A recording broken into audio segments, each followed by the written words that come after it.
Bye now. 10,000 Paytm कर दिए हैं. Rotation coming into top lane and bot lane. Both lanes. Worldy already used quite early as well. They're trying to defend and they're able to do so. And they swap up the lanes a little bit to make sure that Moon Knight has an easier time disrupting the rotations of Meow Meow Gang. But Joseph catches Shinigami half off the rotation. Way of the Dragon to survive as well. They want to go in and he gets taken down. The kill in the hands of Karma hits, and oh my goodness, the recall taunts, the mind games, the pressure is adding on. As you can see, the Raging Sandstorm, both flickers being baited out, but the Terrify comes in beautifully from Doji, using the Eternal Guardian as well.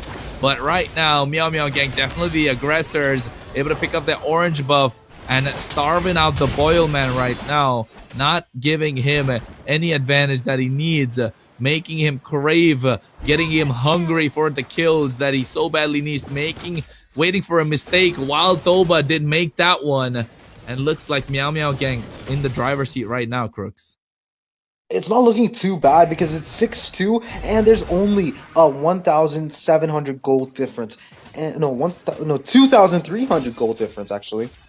No, it's 3,300. Oh my god, this is not looking good.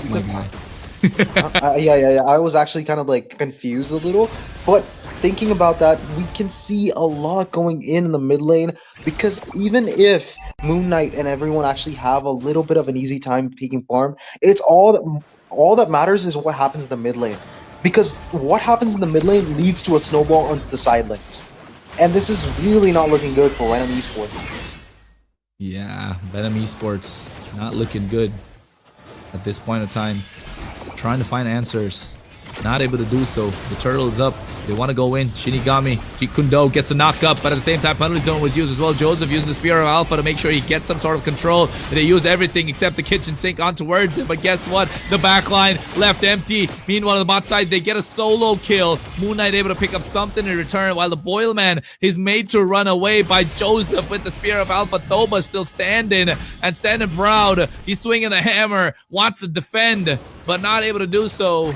Actually gets the clear in the mid lane as well. Joseph turns his attention in towards the turtle, and they get it for free while also picking up the top side. But the rotation down bot made by 27 means that Moon Knight does not get the advantage that the side of Venom Esports were looking for.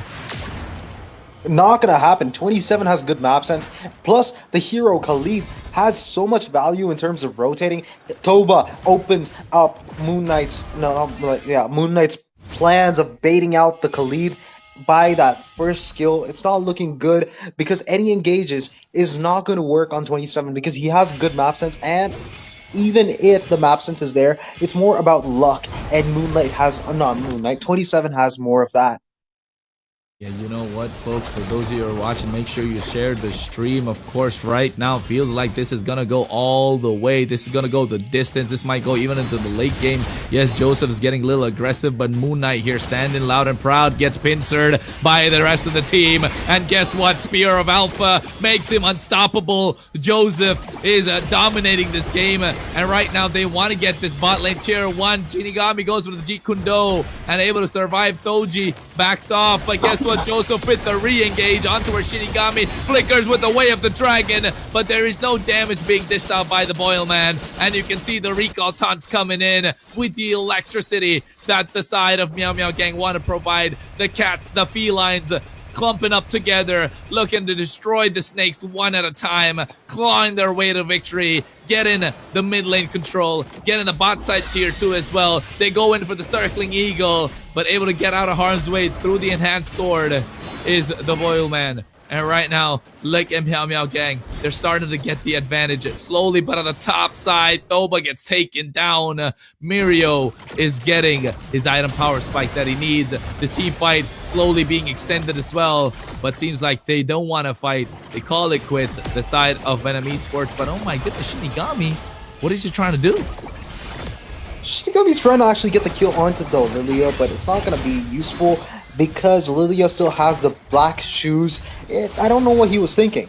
I think he wanted to actually kick Lilia into the tower, not knowing that 27 was there in the bush, and what else do they not know? That team is taking Team Venom, no, Team MMG is gonna take the Lord down. They didn't have vision, but they did take down the bot tier 1. Not looking really good for Venom Esports. They had such an amazing game the second match around, but this is not looking good for them at all. Do you think Yeah. that they'll be able to defend this Lord, or will they lose a few inhibitors?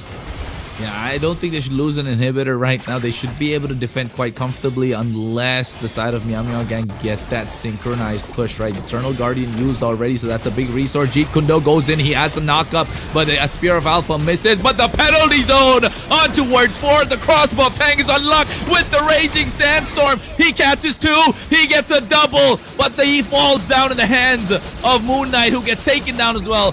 3-for-1 trade. Beautiful sets coming both across the board. The Lord up the top side. Holy Defense gets proc, and they want to go in. Circling Eagle. Matilda Airlines is online as they see the Enhanced Sword come out. They're trying to defend the Lord, sitting quite healthy as well. The Boil Man wants to defend Shinigami, the distraction. No way are they able to, but Joseph goes in with the Spear of Alpha. Does connect, but Thoba comes back online with the penalty zone, and once again they get the kill onto her Shinigami. This is an extended one, and Joseph will have to go back as Moon Knight is back up again and dishing out the damage through those footballs, knocking them down one after the other. There another set of super minion waves coming in. The mid and the bot side is protected. So I think the side of Meow Meow Gang call it quits, want to go back, regroup, realizing they can't end the game. It's too risky for the side crooks, but oh my goodness, that looked like it was gonna be all it. Well, I did notice that most of the respawn timers were coming in a very short 5 seconds, 4 seconds, 3 seconds. So I thought that they had a chance to defend because it was only 3 versus 2 in the starting, but it was going to turn into a 3 versus 5 pretty quick. Good decision to back off. I'm going to be honest with you. If at all Alpha got the kill, Joseph had the kill onto the Julian, that would have been a little bit too rough because they would have actually lost at least one more inhibitor turret. Oh, it was a risky process for the side of Meow Meow Gang. They wanted to go all in, but realized they weren't able to do so. It could be a possible end, but I'm telling you folks, those of you are watching, get your friends to watch this one, because this is an exciting cracker. I told you this is going to get extended. Numi, tell them about it. Ask them to get their friends along. It's the quarterfinals of the state of Manipur. Oh, you mean Meownipur? You can get it, Meow Meow Gang. Meow Meow Gang is actually dominating, so we're just gonna be like, these guys are going to take it home for Meownipur, guys. I don't know. It just sounded cute in my head. Don't crucify me. Hey. A little bit, and a little cringe coming in from you, Crooks, just a little bit. But of course, right now, it's either Meow Meow Gang.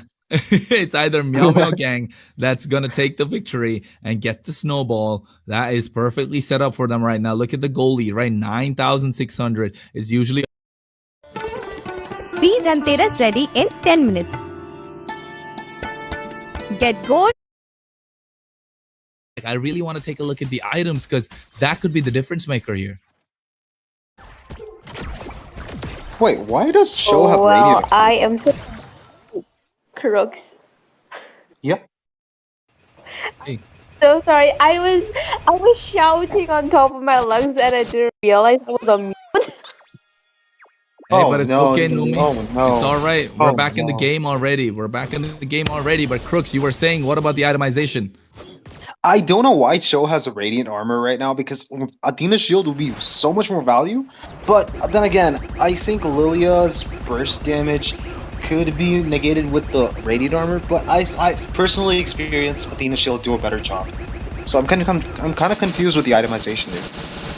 Yeah, I think the Cho right now, I like, okay, so the Cho's itemization, let me explain it to you. You usually go for the Dreadnought armor early to make sure you get that defenses propped up for the physical side. And then after the Dreadnought armor, Then you go into the Silence Robe, which kind of provides a magic defense as well. And then you finish the Anti-Cuirass, and then you go into the Radiant Armor. And that provides the kind of defense that you need to survive the early game as well as the late game. Now looking to go for the Dominance Ice, that's kind of very well needed. Not having this anti-heal come out early could have been the problem.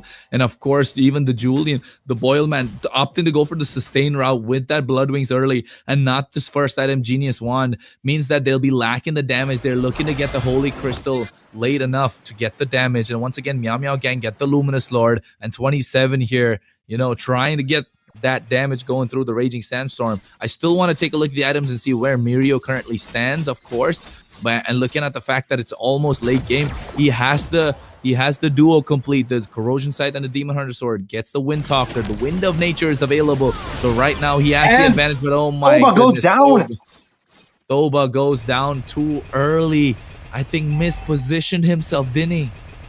Yeah, and Luminous Lord is probably going to take 20 seconds to come to the base from the side lane, at least 25 seconds. He might be there to actually take a few hits, but that's just too risky to actually go and take a L for right now. And this team fight is going to set the whole stage. Eagle goes in. Look at that. The Naka comes in with the General Guardian, but there's the Raging Sandstorm in the back line. Shinigami just barely survives, and so does the rest of the side of Venom Esports, but Joseph goes one after the other. The crossbow tank was locked, and the kills going down one at a time. Thoba left standing. He's trying to defend, but look at them. They're just trying to add insult to injury. They want to make their presence felt. Meow Meow Gang dominating the game. All 5 left standing. Boilman is the last one to survive. The base crystal goes down, and they take the victory and call it a 2-1 and move on to the semifinals. Venom Esports, well played, well fought out, but unfortunately, we'll have to bow out of the competition. I'm gonna be that dude, okay? And just gonna say, oh yeah, it's because of Argus that they won the second match. Okay, Yeah. that aside, okay, I just had my victory moment because of an Argus pick. Anyways, well, Venom Esports actually did stand a chance. The draft was good. I'm not gonna lie, the draft was pretty strong, especially considering the fact that they picked a Cho and knowing that Shinigami plays really good Cho, but he did make a lot of risky plays. Thoba should not have picked the Terizla. He should not have picked Terizla at all. That was a very bad pick. He should have just gone for Phoveus or some other meta hero on the EXP side. Not going to lie, Thoba dying in the end moment was very bad because the moment the Lord entered inside the base is when Thoba respawned, and he did not have the chance to give an engage for his team on the right time. That was totally, totally unexpected. I mean, at this point in time, what was unexpected that this game was such a cracker, right? It was an absolute, sir. utter dominating by Meow Meow Gang, but at the same time, Venom Esports did put up a really, really good fight. And it just goes to Solid show game. that, of course, the competition coming in from the state of Manipur, absolutely fierce. Absolutely fierce. That's what I want to say, Crooks. And the Yes, fact sir.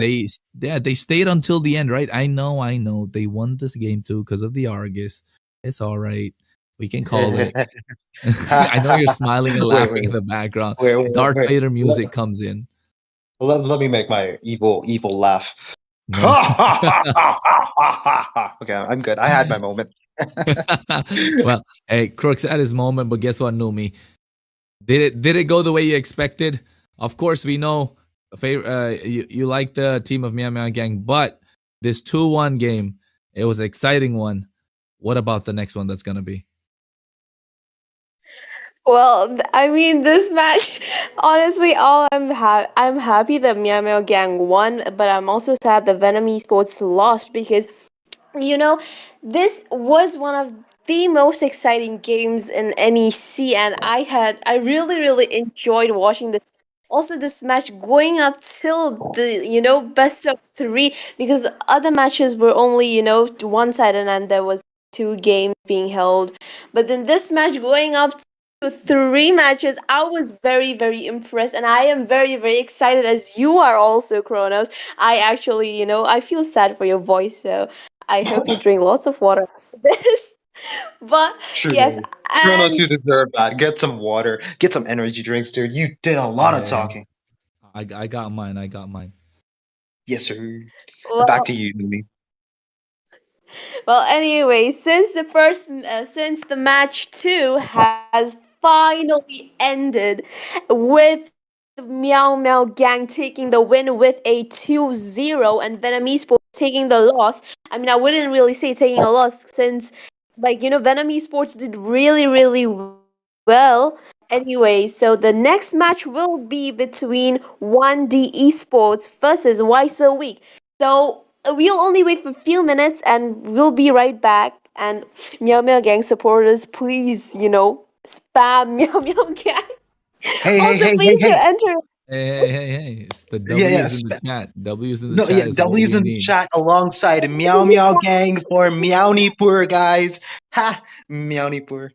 Meow Gang. Hey, You get they it. won. I've already mentioned this. It was a good game. It was a good game nonetheless. Of course, let's not forget the competition that Venom Esports put out.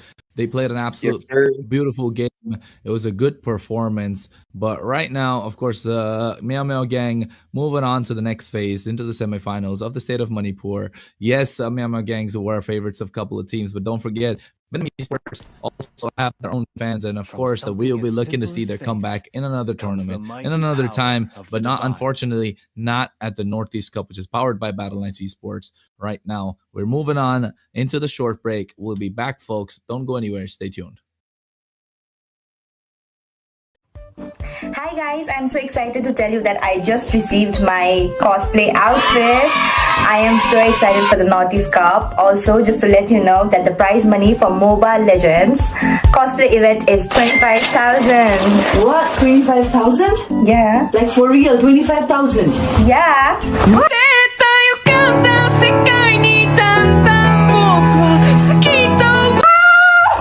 Guys, I got Rumi's outfit, so now the 25,000 is mine.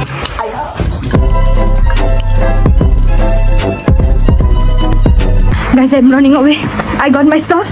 And don't forget that the Northeast Cup land prize is $3,000. See you guys. I'm in danger. Okay, what about 2 lakh plus diamonds? Yeah, the 2 lakh plus diamonds also.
Dear Legends, the Nordisk Cup is coming up and I've got something special planned just for you. Curious about what I'll be wearing? I'm not giving it away just yet, but I might drop in a little hint if you're paying attention. And if you really want to know, follow me on Instagram for the inside scoop. But be ready, because I will make it easy. Follow now and get ready for the ultimate reveal at the Northeast Cup. See you there!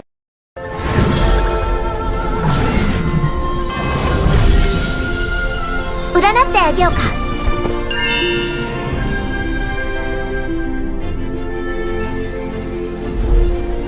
thought to miss you.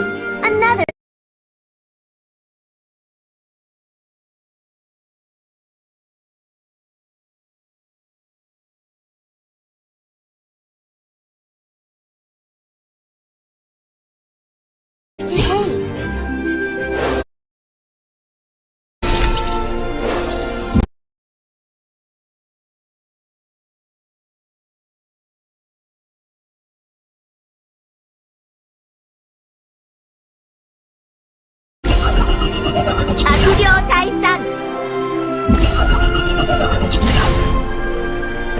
Curse simply means destruction.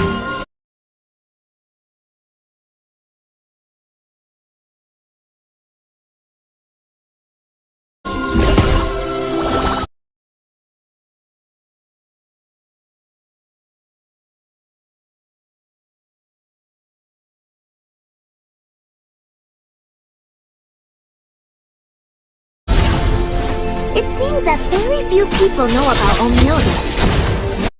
Hosting an incredible cosplay event. Don't you guys excited? That's not all. We're doing an epic skin giveaway daily on our stream. Just comment down to your ID and the team you're supporting so that the caster or the host will select you randomly. So stay till the end and win big. See ya!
Hi guys, I'm so excited to tell you that I just received my cosplay outfit.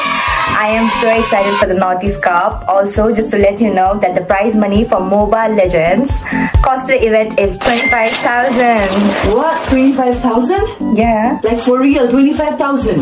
Yeah.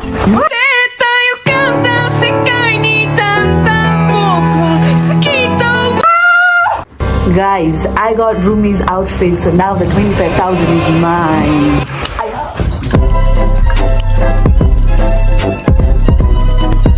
Guys, I'm running away. I got my stuff. And don't forget that the Naughty's Cup land prize is $3,000. See you guys. I'm in danger. Okay. What about 2 lakh plus diamonds? Yeah, the 2 lakh plus diamonds also. Bye.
The Naughty's Cup is coming up and I've got something special planned just for you. Curious about what I'll be wearing?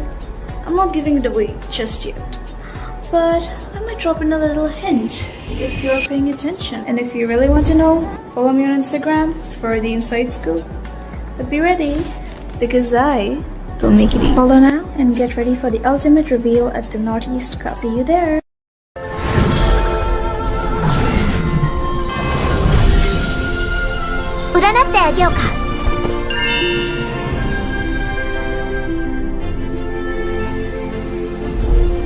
A thought to miss you, another to hate. Umbrella, show us what you've got. The umbrella is yang, the human is yin.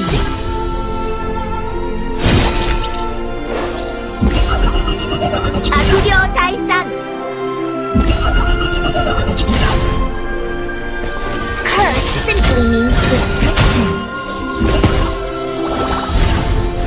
It seems that very few people know about Omyobi.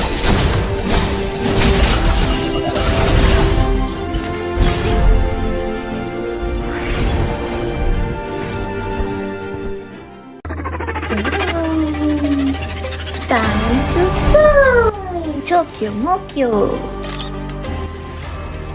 Don't you guys excited for the cosplay? Hello everyone, I'm bringing you guys an exciting news. The Northeast Cup is coming to Guwahati, Assam, featuring a huge prize pool of $3,000 and more than 2 lakhs diamonds.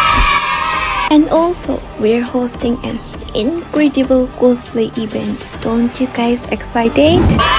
That's not all. We're doing an epic skin giveaway daily on our stream. Just comment down to your ID and the team you're supporting, so that the caster or the host will select you randomly. So stay till the end and win big. See ya!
Hi guys, I'm so excited to tell you that I just received my cosplay outfit.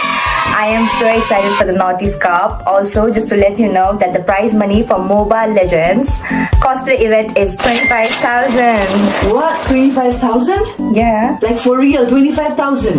Yeah. What?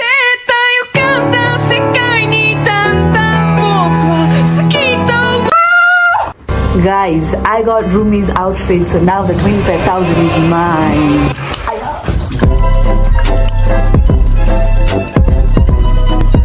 Guys, I'm running away. I got my stuff. And don't forget that the Northeast Cup land prize is $3,000. See you guys. I'm in danger. Okay. What about 2 lakh plus diamonds? Yeah, the 2 lakh plus diamonds also. Bye.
The Nordics Cup is coming up, and I've got something special planned just for you. Curious about what I'll be wearing? I'm not giving it away just yet, but I might drop in a little hint if you're paying attention. And if you really want to know, follow me on Instagram for the inside scoop. But be ready, because I don't make it easy. Follow now and get ready for the ultimate reveal at the Northeast Cup. See you there.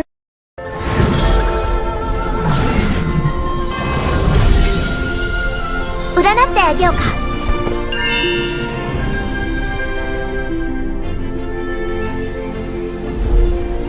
thought to miss you, another to hate. Umbrella, show us what you got.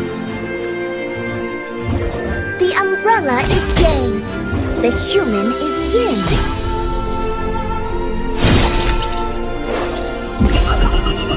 Akugyo Taisan. Curse simply means restriction. It seems that very few people know about Omyoda.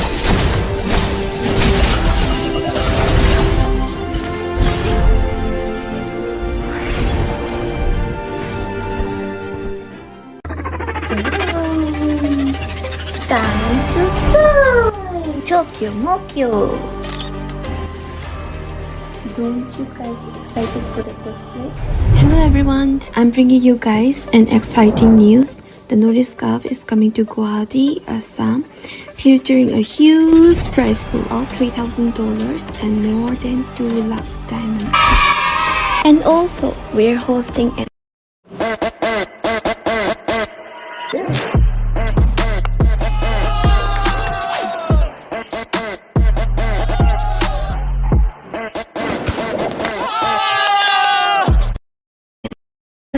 or the host will select you randomly. So stay till the end and win big. See ya!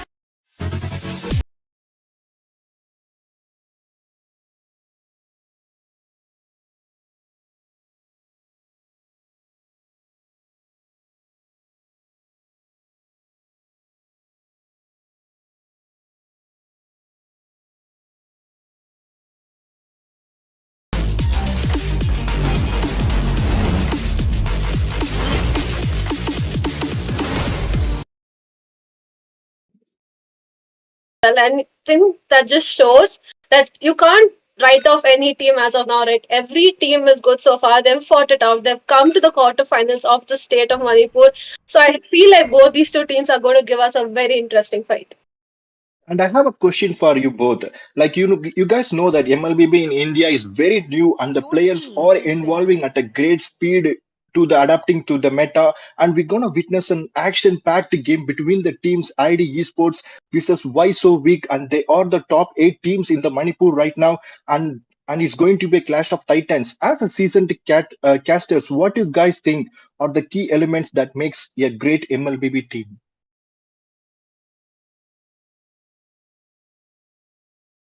Smiling, take that. I think she didn't answer the previous question, so I'm going to let her take it up. To vanquish the shadows that plague this world. I kind of understood his question, but not completely. Okay, guys, it's okay. I can ask you. You guys have the answer. We will answer it after the game. Okay. So Yeah, so, sure. guys, do you guys know what happened if you pour lava on a bulletproof glass? Even I don't know. But you guys know what I know. There is a free Epic Skin giveaway going on. All you guys have to do is comment down your IG and your favorite team that you are supporting, and winners will be announced in the stream itself. And please download MABA 565 to show your love and support. Join our WhatsApp group or Discord to more exciting things about the Northeast Cup. The link is in the description. Kindly check it out. And it's time to hand it over to the caster. The stage is set. Let that battle begin. Thank you, Shay. That was an amazing introduction. Now we're going to go into the draft pick. Now, this is best of 3 quarterfinals of Manipur. We have 1D on the blue side as well as Why So Weak on the right side here. They already banned out the Suyu as well as the Khalid and the Ling ban coming in as well. Smiling, what do you think so far? So far, the bans look pretty great to me. With that, they are actually banned the Vexana as well. So they are trying to, make sure that each laners are banned. Kind of, I mean, this kind of leave a lot of heroes open.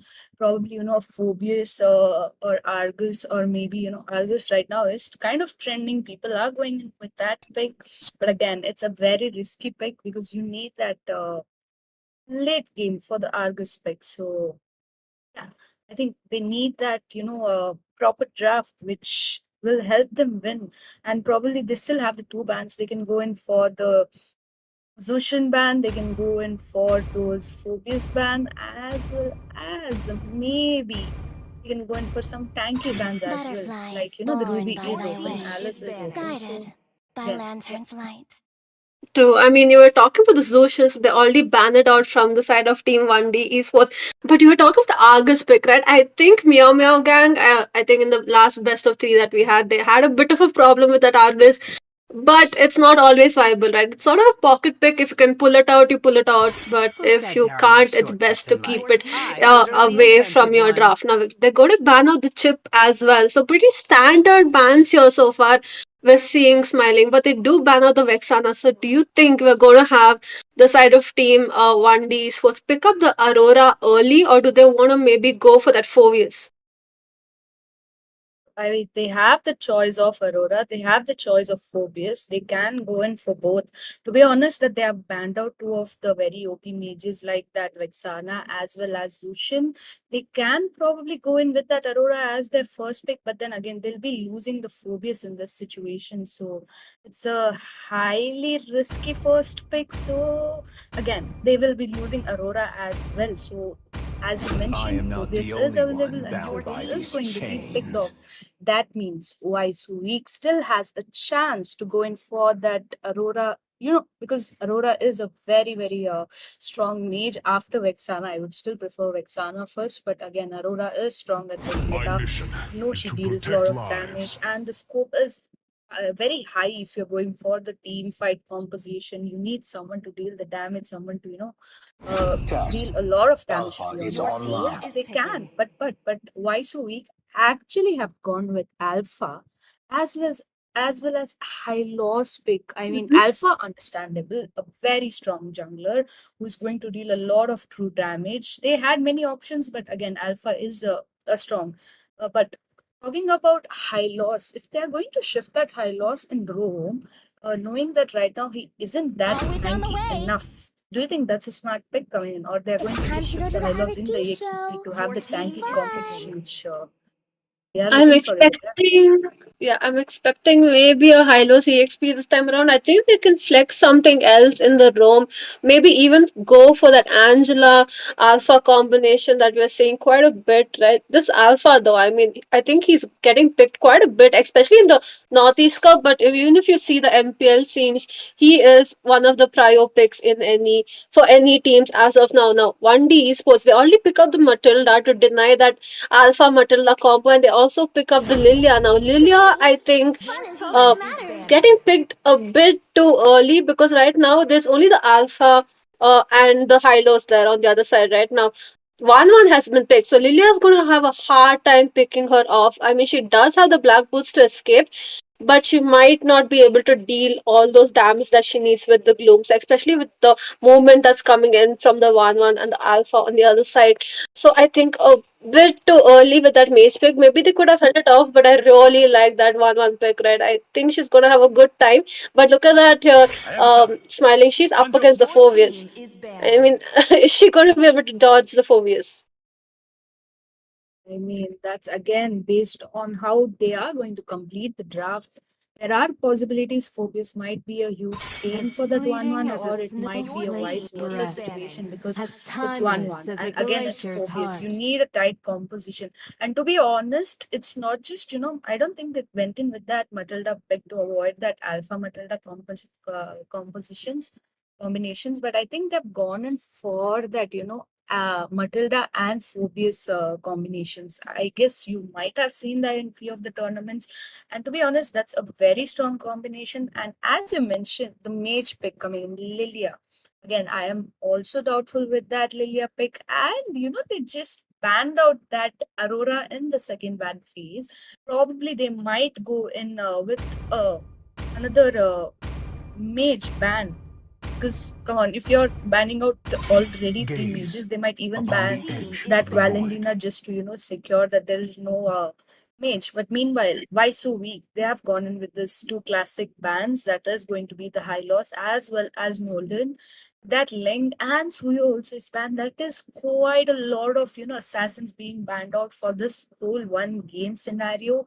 And right now, 1D is in a very tough situation to pick a proper jungler for themselves. So I think that they need to really think that what they are going to do. But if you ask me what they should ban, probably they can go in for the Carmilla ban most, because they can shift that high loss in the exp. There is Carmilla open, and there are a lot of combinations and a lot of stuff they can come up with. But no, they're going to go in with the Phobius ban, sorry, Paramus ban, sorry.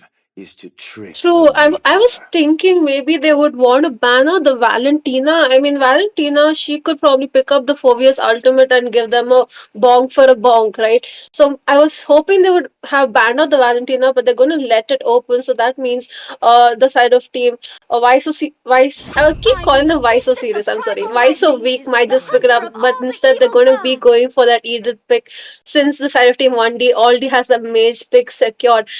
I do have to agree with you though. Look at that. Nolan, Hayabusa, Link, as well as Suyu have been banned out. So it definitely reduces the hero pool of the hypers that we usually see in the jungle. They are sort of flexing this Harley. I'm not very sure if that's something you want to pick up, but I do like the VSS. Now, one thing from the side of T1D, I wish instead of the Lilia, they would have picked up that Aurora instead, right? I mean, she could have probably stopped Hylos's rampage. Probably could have also stopped the Alpha as well. I feel like she would have been a much preferable pick for them because they are lacking in CC. I mean, look at them. They have the Matilda, they have the Julian, they have the Nolan. I mean, there's barely anyone to lock down Alpha in their composition. I do agree. I mean, going in with those final pick, they have the damage dealers, but the thing is, they don't have someone who can be the exact front laner. Phobius, yes, at a point he can manage to be the front laner, but the CC coming in from Why So Weak is so high that I don't think Phobius is going to last. And to be honest, right now, Team 1D, all spells they have gone in, it's just one jungler with four purify. Man, that's like the most insane thing I've seen. But yeah, they are cooking something, or they're going to be cooked, like I always say. But talking about why so weak, they have a very, very good draft coming in, to be honest. They have the edit, they have the high loss, they have the 1-1, they have alpha as well as Sicilian. The fact that they have so much CC, they have front laner, they have back laner, everything is so secured at this point. So I think the draft looked perfectly insane at this game. But again, I'm actually very excited to see those purifies working in back to back. Agree with you, but I do want to understand why they picked up four purifies. I mean, there's no one really on the side of Team Y so weak who can actually lock them down, right? I mean, Alpha is there with an ultimate, but it's not such a big stun that you can't avoid him whatsoever. I would have understood if there was a Tigreal instead of that Hylos, but it just seems like they picked purifies for no reason. I wish they would have maybe gone for a flicker, right? But as of now, I feel like the Self Team Vice so weak are doing good in that draft phase. They have the damage, they have they have the peeling as well, they have the sandbag for them, and that Sicilian, if he gets farmed up towards mid to late game, he's going to deal quite a bit of damage, so they better be looking to lock him in.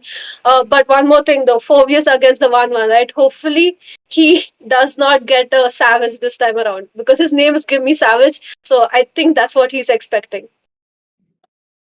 I mean, the possibilities are there. He might be expecting that. But again, I think they could have gone in with that, flicker composition as well, since there is high loss, there is edit.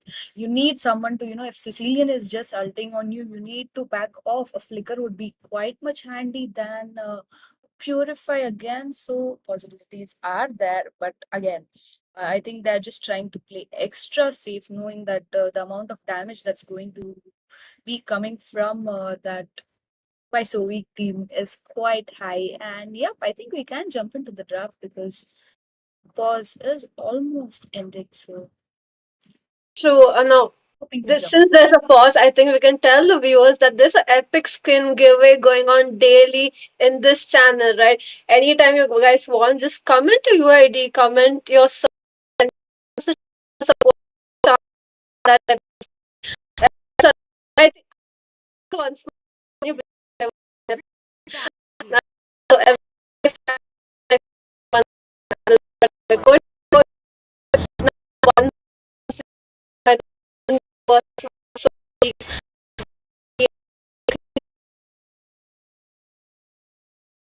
the purple buffs as of now. Yep, welcome to the land of dawn, guys. We are in the game number 3, and yep, this is going to be the first game between 1D versus Y so weak. And right now, we can see all of the junglers are just into the jungle composition. But again, dude, I think the main focus and priority for both the teams should be in the gold lane and not in the EXP because that's going to matter a lot. You know that Nolan is there for the late game damage. You know that 1-1 is there for the late game damage. So who is it going to be? Although Sicilian is a late game mid, so he might need a lot of farm to just start dealing the damage. Meanwhile, I think it's easier for Lilia to clear out the damage and give that early rotation. That's the plus point they have, and I think using that would be quite smart enough. But look at that Alpha already going in for those jungle steal and getting to that level 4. Meanwhile, Julian actually doesn't require level 4, but again, you need just level 3 for Julian to get into the team fights. But yeah, he is level 4. The turtle is going to take quite a while, and I thought that, both of the team would be looking something in the bot, cooking one of their gold laners just to make sure that they don't have that early game advantage. But I don't think they're going to go in for that because the turtle is up, and most probably both team might just be looking for the turtle fight, or is it going to be in trouble? So we do see a rotation towards the top lane. Now Turtle is going to come up in 10 seconds, but I do have to tell you, Smiling, I do not like the spells from the side of Team 1D. I mean, I wish Phobius would have maybe taken the Vengeance instead. I'm not sure why they have four Purifies once again, right? Maybe that Vengeance would have actually helped them out against that 1-1 who's sort of dominating against the Nolan, in Nathan, sorry, in the bot. We're going to see the first turtle skirmish now. Alpha already engaging upon the turtle, but look at that Matilda between 4 people. I mean, already the team fight has not yet begun, but the turtle will be taken by Alpha. That glorious pathway just made sure to take out Matilda out. I mean, that was good first blood. Julian just stealing that move of making sure that Alpha doesn't get any. That was quite smart. When you know you're not getting turtle, you have to either go into one of the lanes and gank, or you're just going to steal that enemy's buff, which is quite understandable. So yeah, Alpha is there to deal damage, but again, in the board, the rotation is highly required from the board team. Sicilian is playing quite safe because he knows he needs that farm in the early game. The fact that Lilia is level 4, okay, level 5, that Matilda is not yet level 4 but will be, but there comes the alpha charge, and Okay, they managed to get out the Matilda, but in response, we see the Julian take out the high lows as well. Now, meanwhile, in the top lane, Phobius trying to bong down the Edith, but managed to barely deal damage. Now, that's a sort of matchup that you don't want to be seeing, right? Of Phobius against the Edith. I really wish he had the Vengeance. I feel like he would have made a much more difference in those fights. Now, he's pretty much struggling, but I do have to say here, Smiling, the side of Team 1D, right, they lost of the turtle, they lost of 2 people in the top lane, and they exchanged it just for the purple buff. That was not something you wanted to be doing, but as of now, the goal leads are similar. We're going to see a bit of skirmish in the mid lane because they're much faster than the see that probably take the Nolan here. I'm getting confused between them. there possibilities they can find. Probably expecting 1D was basically they have the Matilda, they have the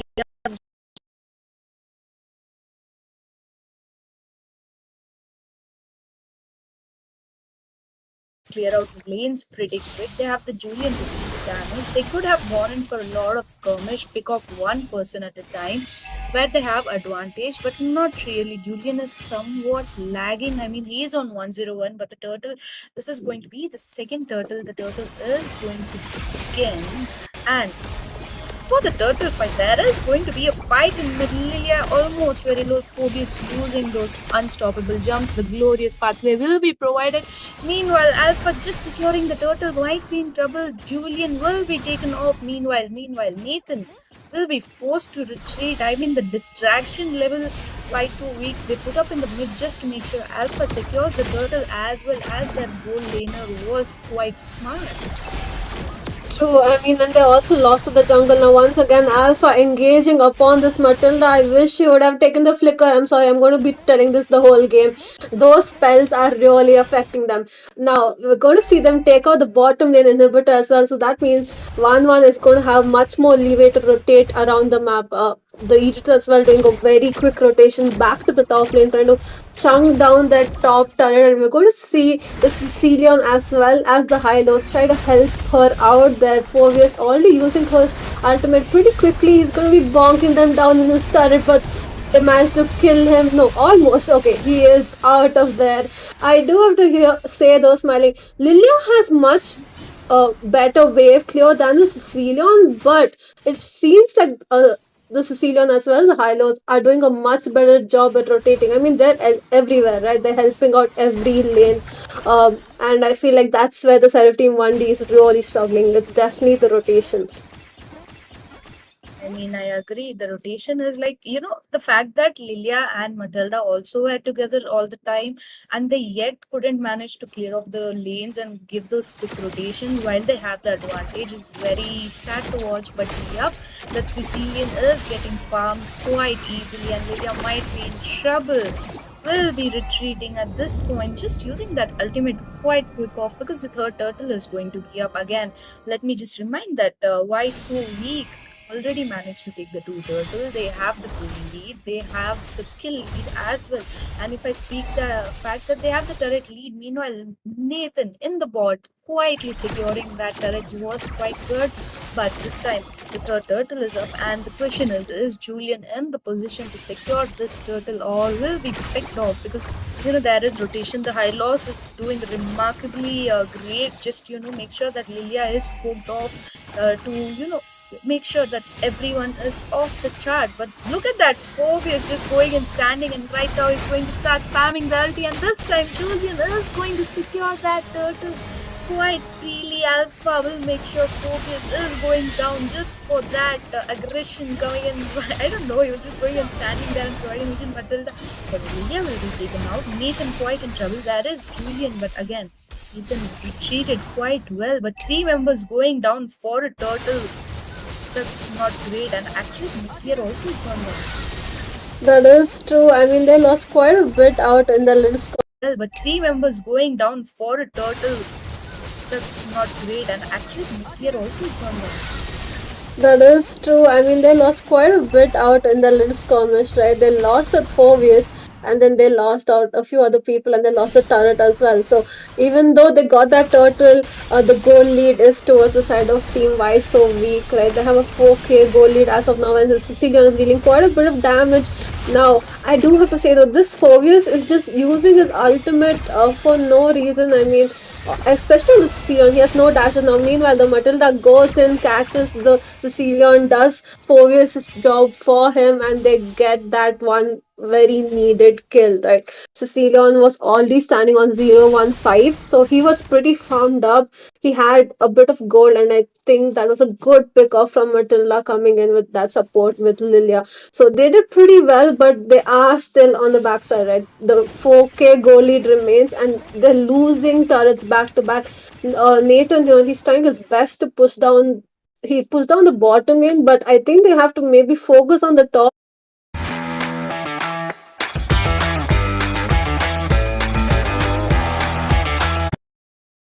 I mean, she's completely doing a job as a gold laner, clearing off those minions very quick, making sure that few of the turrets are picked off. Meanwhile, it's just Lilia in the upside, and I don't think Lilia can do much. But again, that is Lilia, and they know that they don't want to overextend. So yeah, the first Lord is going to be up.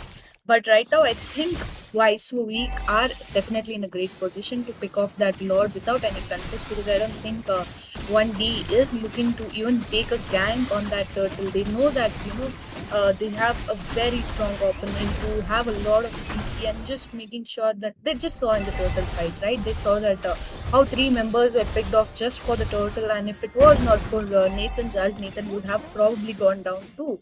So yeah, talking about the itemization games. So now before the itemization, we're going to see Hylos go in with a glorious pathway. He wants some blood before the Lord pops in. Phobius here bonking the Alpha, trying to get him. He managed to get the Sicilian, but loses his life instead. I mean, he sustained quite a bit in that team fight, but his team just left him out in the open there. They were like, you go up ahead alone. We're going to defend the Lord instead. Now, Lord marching down the top, and they're going to get one inhibitor in the top as well. Does seem like they're taking unnecessary team fights, right? I wish they would have probably retreated.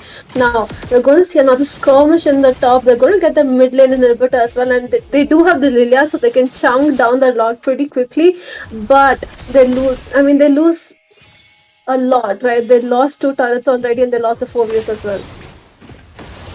I mean, they lost a lot, to be honest. The Phobius is the only one who is going to be the front laner, and you lose him just before the Lord is marching, which is not a great point, to be honest. That's not like how things work out. You have to know that you are on the defense side. There is low gold on you. There is no proper damage coming in, because you need the itemization. You need to make sure your builds are complete. You need to know that you have something to deal damage. But then if you don't have, you just back off. I would for this, it's great you are there to initiate or commentate a fight, but again, you need to work on how your teammates also work, because this is not 1v5 game situation, it's 5v5. And it's not, the front laner or the back laner gets you victory. It's the whole team composition and the things that get you victory. So I think we can actually work with that. Meanwhile, there is going to be a technical pause coming in, and I would honestly like to ask Shade, what were your thoughts on the game so far? Well, I'm literally surprised with this one day esports with the lot of purify spell. I don't know, like Jin said before, like they have a lot of purify spell. I think they are pulling up a prank for epic comeback or what. I don't know, but we have to find out because one mistake could lead to a match point for the Waiso week. It will be very disaster because it will be a lot of stress in the game too when they have to go for them. I do agree. I mean, picking off four purifies a lot, guys. You can't just go in and pick four purify when you know that there is so many CC heroes right in front of you giving so much damage. You have to just say no to that. But again, Jinx, do you think 1D have a chance to give that comeback? I think they do. I mean, they have the Lilia, they have the Nathan as well, so they are good in the damage department. But the only problem as of now is they don't have any front line. And notice that Phobius only has a radiant armor. He does not have any physical defense coming in, and he's the tank for his team, right? He's the one who has to sustain all the damage, and he's getting caught off guard. There's so many fights where he was alone between 4 people, and his team just retreated. And I think that is a communication gap for a side of team 1D, right? That's something they need to discuss before maybe the Matilda as well as the Phobius. They decide, do they want to go in and take the fight, or do they want to maybe defend their turrets instead? That one pick off on the Sicilian was very good, but that's the only good engage that I saw from them, because as of now they're definitely just being very responsive to the side of team Viso Weeks, right? Viso Week is totally dominating this time. I think the focus should be on the Sicilian, but they should definitely not forget the 1-on. I do agree. They need the shutdown on 1-1. And to be honest, that Edith is just standing there right in front, dealing so much damage. 302 is a lot on Edith. And for the fact that we know that they can't shut down Edith on 1v1 situation, they might have to gank that Edith in a whole, ganking possibilities where Edith is caught off guard. But again, the Matilda here is not quietly working off, but they needed a strong front laner, probably anything. But again, I was actually thinking that Hylos might be weak in this game, with seeing the draft coming in from 1D. Hylos seems quite suitable here because there is no one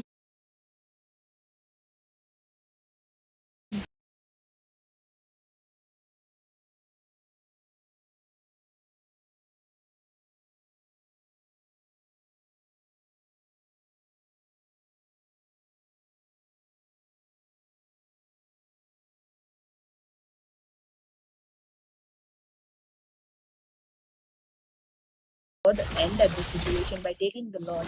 There are possibilities 1D can go in for the action, they can try to beat out the Lord, but it is very risky. So are they willing to do is my question. Meanwhile, in the top, we can see that there is Julian trying quietly to pick off that 1-1. Will he be successful? I'm not sure. I mean, 1-1 is chasing him pretty quickly, and look at that 1-1, 2 over farm, and they lose out Julian at a very crucial moment. Now we're going to see a second free Lord to the side of Team Why So Weak, and this is definitely going to hurt them, right? This is a Luminous Lord. It's going to be chunking down half your base inhibitor's HP, and if you can't defend in time, it's going to hurt. Now do have to say here, smiling, that Julian is not having a good game, right? I think they were trying to be like, we're going to leave the Lord and we're going to push down a few inhibitors, maybe in the top lane, like they did the first time around.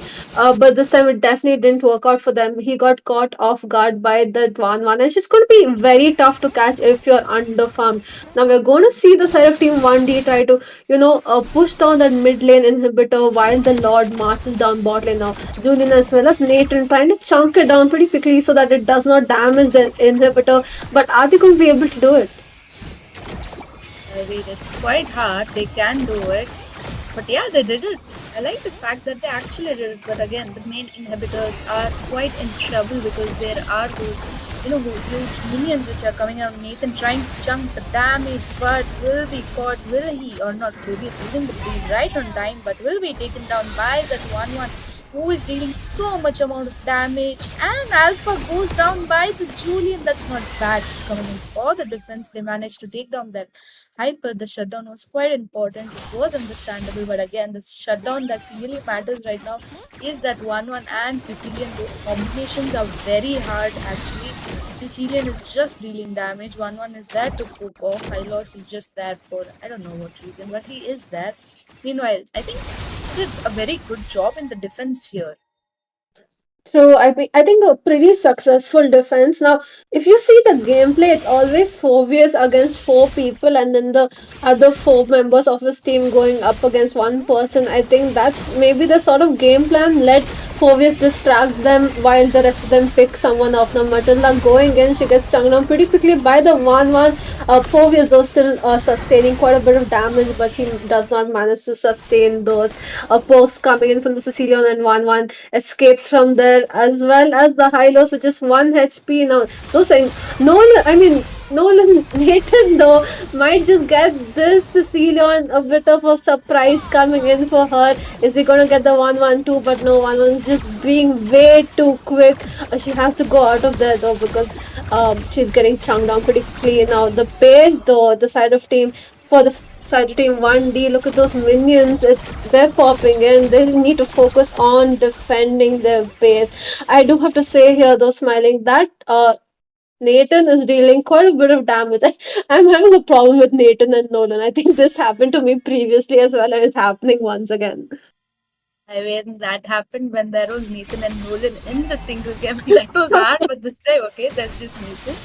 But honestly, I mean, why so weak are doing great in the map, but the fact that they weren't able to pick off that Nathan even a single time shows how good that Nathan is right now. In all the perspective, he knows he's the damage dealer for his team. He needs to be quite safe. No unwanted ganks coming in. playing safely but dealing the damage at the same time is actually a very remarkable point. But yep, the third lord is up, and Wandi has, I wouldn't say they are in a good position to take the lord, but they are in a good position to steal the lord. They can go in, but it's quite risky again. Will they be able to go in? Because there is Lilia to zone them out. For how long? Because Hylos will be using the pathway. There is Phobius jumping in, Alpha using the charge. Julian dealing the damage. There comes in Nolan. Phobius will go down. Matilda will go down very low. Three people. Nope, it's just two people. It's just the Nathan and the Julian surviving. The chase coming in from the 1-1 is so harsh. Run, Julian, run. That's my only thing. But again, whoa, whoa, whoa. That was actually a wonder coming in by Julian. I actually didn't expect that, but that did happen, guys. We just witnessed Julian taking off the 1-1 finally. But again, Julian is quite low. Between four people will be picked off quite easily. And even before the Lord marches, this first game is going to come to an end. True. I mean, they did not even need the Lord at that point, right? But I do have to give it up for Julian. He got a really good kill on that 1-1 back there. But it was just him alone versus the world at that point. He couldn't really defend. I mean, it was 4 against 1. But I do think they played a pretty good match, especially the Nathan as well as the Lilia, right? They did really good. As well as the Phobius was tanking a lot of damage. I think it's definitely those spells coming in that was.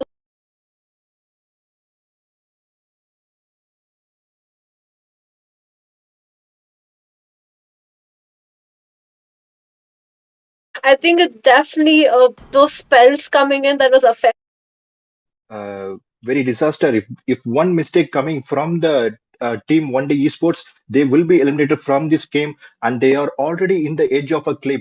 That the team why so weak is trying them a gentle nudge towards the abyss right now, so they don't have to fall out. They have to give us a game 3. I don't want to see the game 2 from the one day esports, because they should keep their key factors in the draft also. I think the Gatot was open, Balearic was open. I'm surprised they went for the Matilda also, because uh, Balearic and Gatot would have suppressed the 1-1 with the crossbow of Tang as well.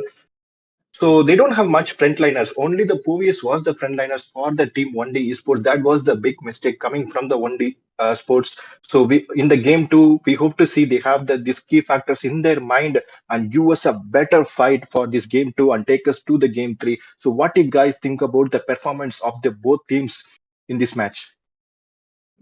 I mean, I think we said it all. It was definitely like you said, Shade. The front line was lacking. I think they were sort of going for a pick-off composition, but they weren't really picking off anyone. 1-1 was too fast for them to pick off, and the Sicilian was just playing very safe, always behind the high lows, and the Edith dealing quite a bit of damage. I think that's where they really started lacking. But and once again, like I always said, the team fight coordination was definitely something that was affecting them. Right, Phobius was always alone. He's a front line. He was tanking a lot of damage. I do have to say he had the sustain, but just did not have his team behind them, and I think that's where they were lacking in this fight. But hopefully, they do have one more match to come back. And but like you said, right, they're at that edge of the cliff, and if they play badly this time around, they're going to just fall off the cliff. And casters, what do you guys expect in the next match, considering the outcome for this 1D game in this game? Because uh, why so weak is already the match point, and do you think they will be eliminated, or you think they're gonna give us an epic comeback, or it's going to be a reverse sweep for this why so weak? I mean, if they are going in with the same draft like they went in the last game, definitely they're going to be eliminated. They need to well think their draft. They need a good front laner. Okay, if Matilda, you have picked the Matilda, quite good. Your EXP is strong. You got to pick a tanky jungler as well. But knowing how smartly, why so we played the game, they, managed to ban off 4 of their assassins. Soyo was banned, Ling was banned, Haya also was banned, and possibly Nolan also was banned. So I think they could have actually gone with the Alice pick also. It would have come quite in handy. But again, if you're going to go and for your draft, you have to make sure you have a front laner, you have a someone who can deal the damage from behind, someone who can poke off from front and make sure that no one can, step the boundary which you're making for your teammates to stand and deal the damage. So I think that's where they could work on in the next game. But again, this time they know how, why so weak managed to play. They know the gameplay. They not completely know, but they have an idea about it. And yeah, I think we can go in with the second game because the draft is ready and we guys are ready. So why not just jump into the draft, guys?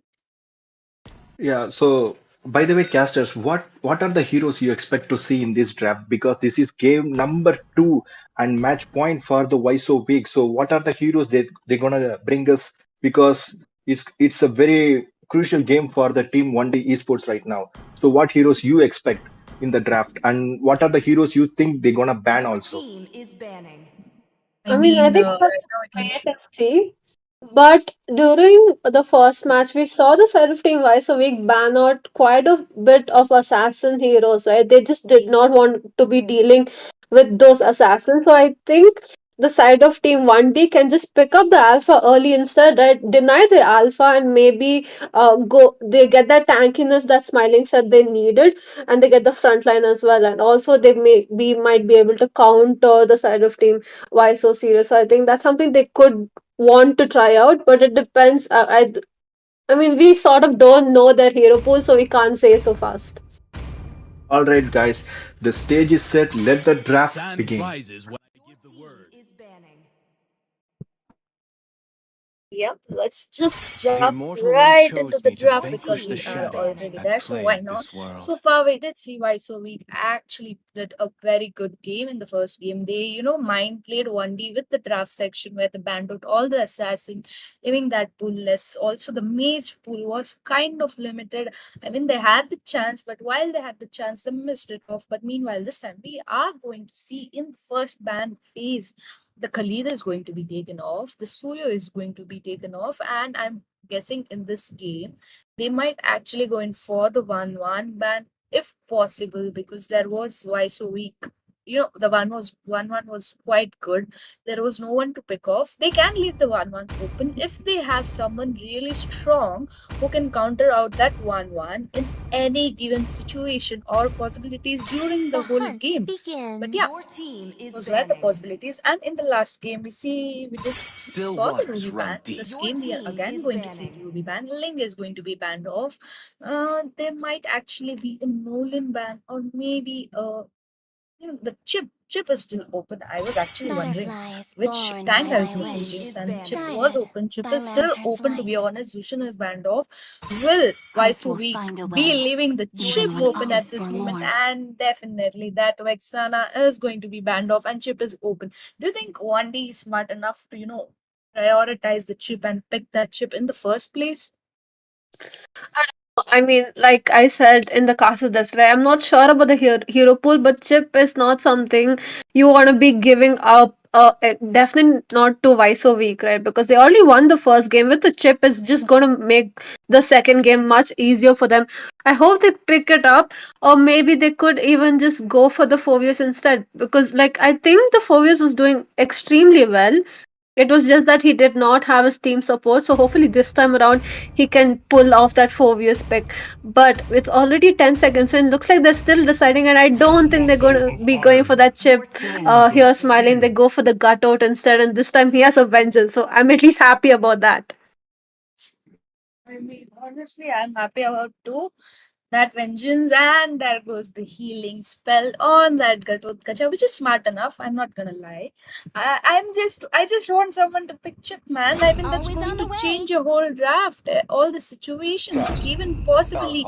Meanwhile, this time we are going to see why. So we going in with that Matilda and Alpha composition, and it's going to be a huge pain because you know that there is no one going to stop them. So right now, I think 1D actually prepared themselves quite well, knowing that there is Alpha Matilda combination coming in, and you need someone to stop. To be honest, in the last game, Alpha was there as a jungler, but again. how much he was supposed to give to his team was not enough, because he knew that there is 1-1, there is Edith and all dealing damage. I think that was the purpose. Alpha couldn't outshine the game and kind of We are the got silver, eternal but again, this wardens time of they the have great Matilda, they can perils. go in for it.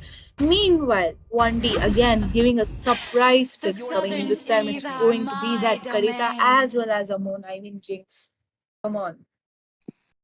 I mean, I don't know. I would say I do like the Kadita pick. It's definitely good, but against who? You're up against the Matilda, right? You're up against the Matilda as well as the Alpha combination. Now, once again, I feel like they took the mage pick way too early. I wish they probably could have waited it out. Maybe pick up your pick up the gold lane instead, because look at that, the Harith was open, the Lunox was open, the Nathan was open, you had Moscow open as well. You probably could have picked up now. Harith instead might just be picked up by Why So Weak this time around, and now they're going to have a huge problem, right? They pick up a sort of pocket picks from the side of Team 1D. They have the Ammon, they have the Kadita. Maybe they're trying to do a wombo combo with the Gutout Gacha, but are they going to even land that combination? Because once again, the Matilda is on the opposing side, and it's a Matilda Alpha combination that we see quite a bit, right? And it's almost impossible to stop. I mean, I do agree. That's quite highly impossible to stop. But again, the team coming in from Viso Week is quite remarkable. I like how they've gone in with the Harith pick. I like how they've gone in with the Alpha. So they have secured their goal laner, jungler, as well as roam. So again, I don't know how that Karita is going to work off, but with Petrify, there are chances Karita might go in with damage. And I mean, there are chances, but again, how many chances? I'm not sure, because they're going to ban that Lunox off in the second phase quite quick, making sure that there is no one to stop the Harith and the goal lane, because Ruby is banned off, Lunox is banned off. You can possibly go with a marksman pick who can deal the damage and escape those dash out coming in from that Harith as well. So I think they should actually, be thinking very smartly. There is chip still open. I would highly recommend them if they can, ban the chip off or pick that chip off in this game. Ooh. Mia? I don't know. I mean, smiling 1D seems a bit lost. I mean, definitely the Harith is going gold lane. I'm not exactly sure why they're banning out the Mia. It's a bit confusing for me as well. But I do hope, something that they can pick up as of now. They seem to be ignoring the chip, but they could pick up the Minseta EXP or the Minseta Gold, right? That's a counter for that Matilda as well as the Harith. You lock them in, make sure they don't escape, and then Kadita can come in and burst them all down. Maybe if they want, they could probably go for that. Now, once again, 1-1 being picked up from the side of Team Why So Weak, and they picked up, and in response, the side of Team 1D pick up Fanny as well as a Hilda. So, three picks coming in from them that we are not very sure about: the Khadita, the Ammon, as well as the Hilda. Hilda is tanky, but is it really going to work out in this sort of format? I mean, this is going to be the first time in my life where I'm going to watch Amon with an Inspire coming in for the goal lane. I'm not sure if their team have an issue or any kind of we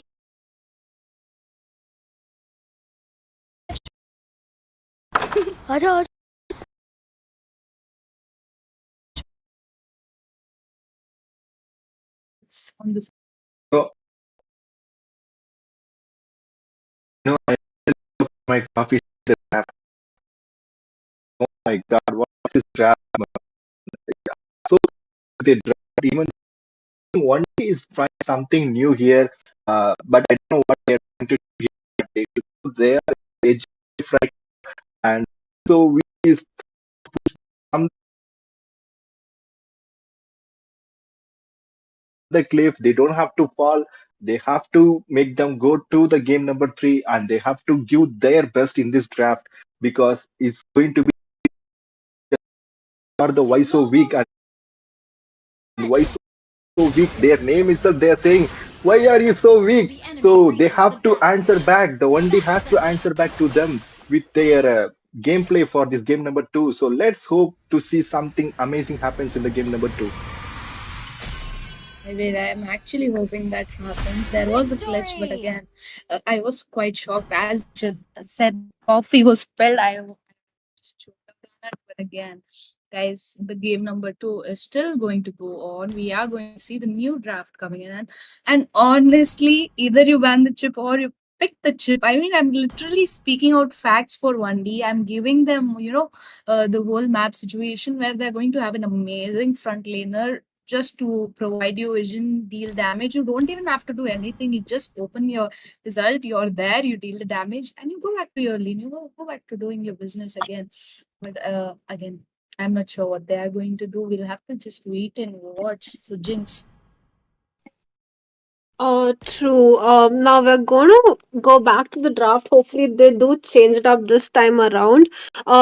I think there was a bit of a technical issue, so we have to switch the teams and let the side of Team Wise so we pick up the blue side and get the advantage this time.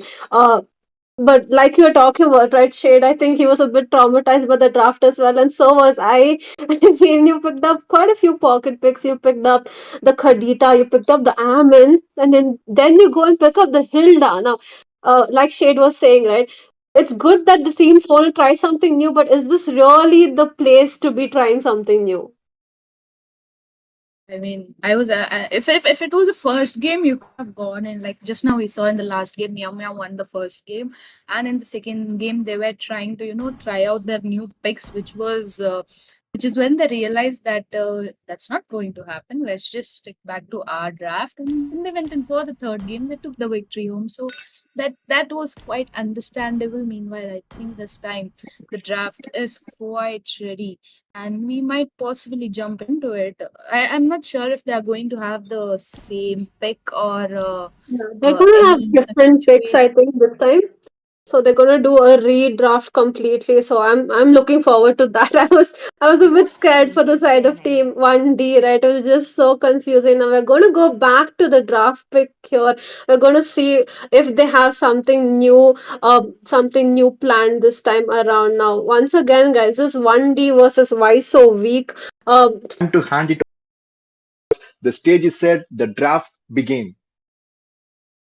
Yep, I think I should just jump into the draft and talk about what you just asked me, Jinx. Honestly, Sand they have rises the when I give chance, the they have word. everything to give the comeback, but again, they really so Vixara is going to be banned off, Ling is going to be banned off, Khalid as well is going to be banned off. There are a lot of possible options they can go in for the ban this time.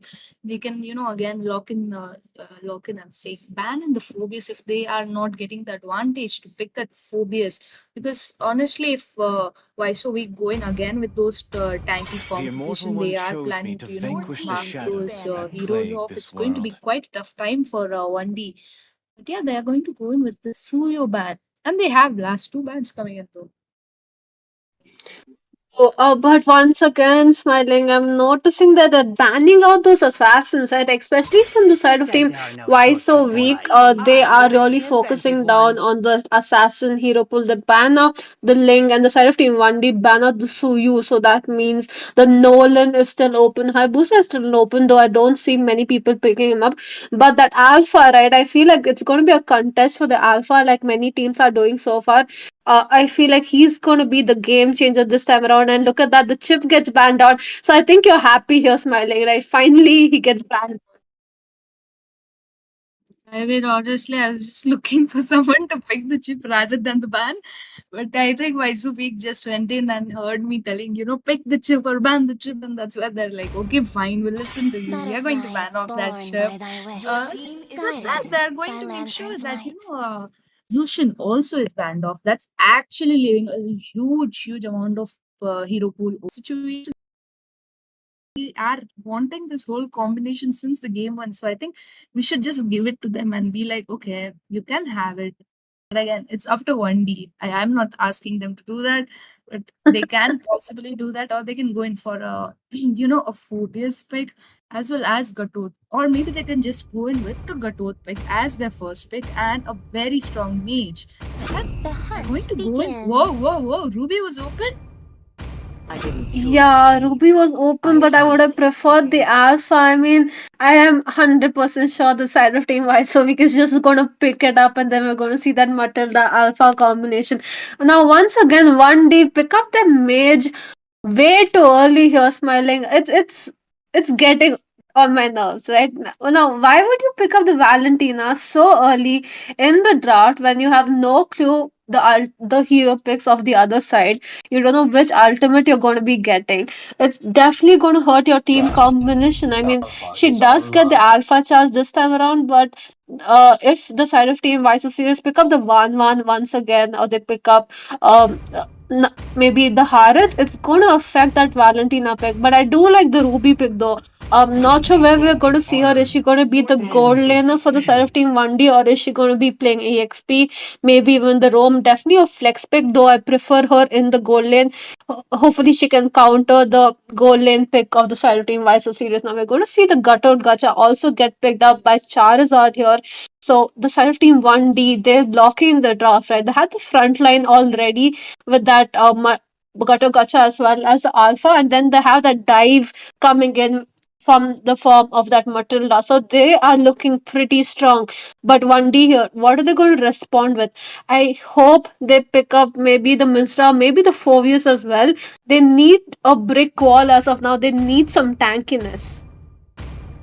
Honestly, they do need the tankiness, as you just mentioned, because that's quite important. And they're going to lock in that Kufra for the knockups as the front laner.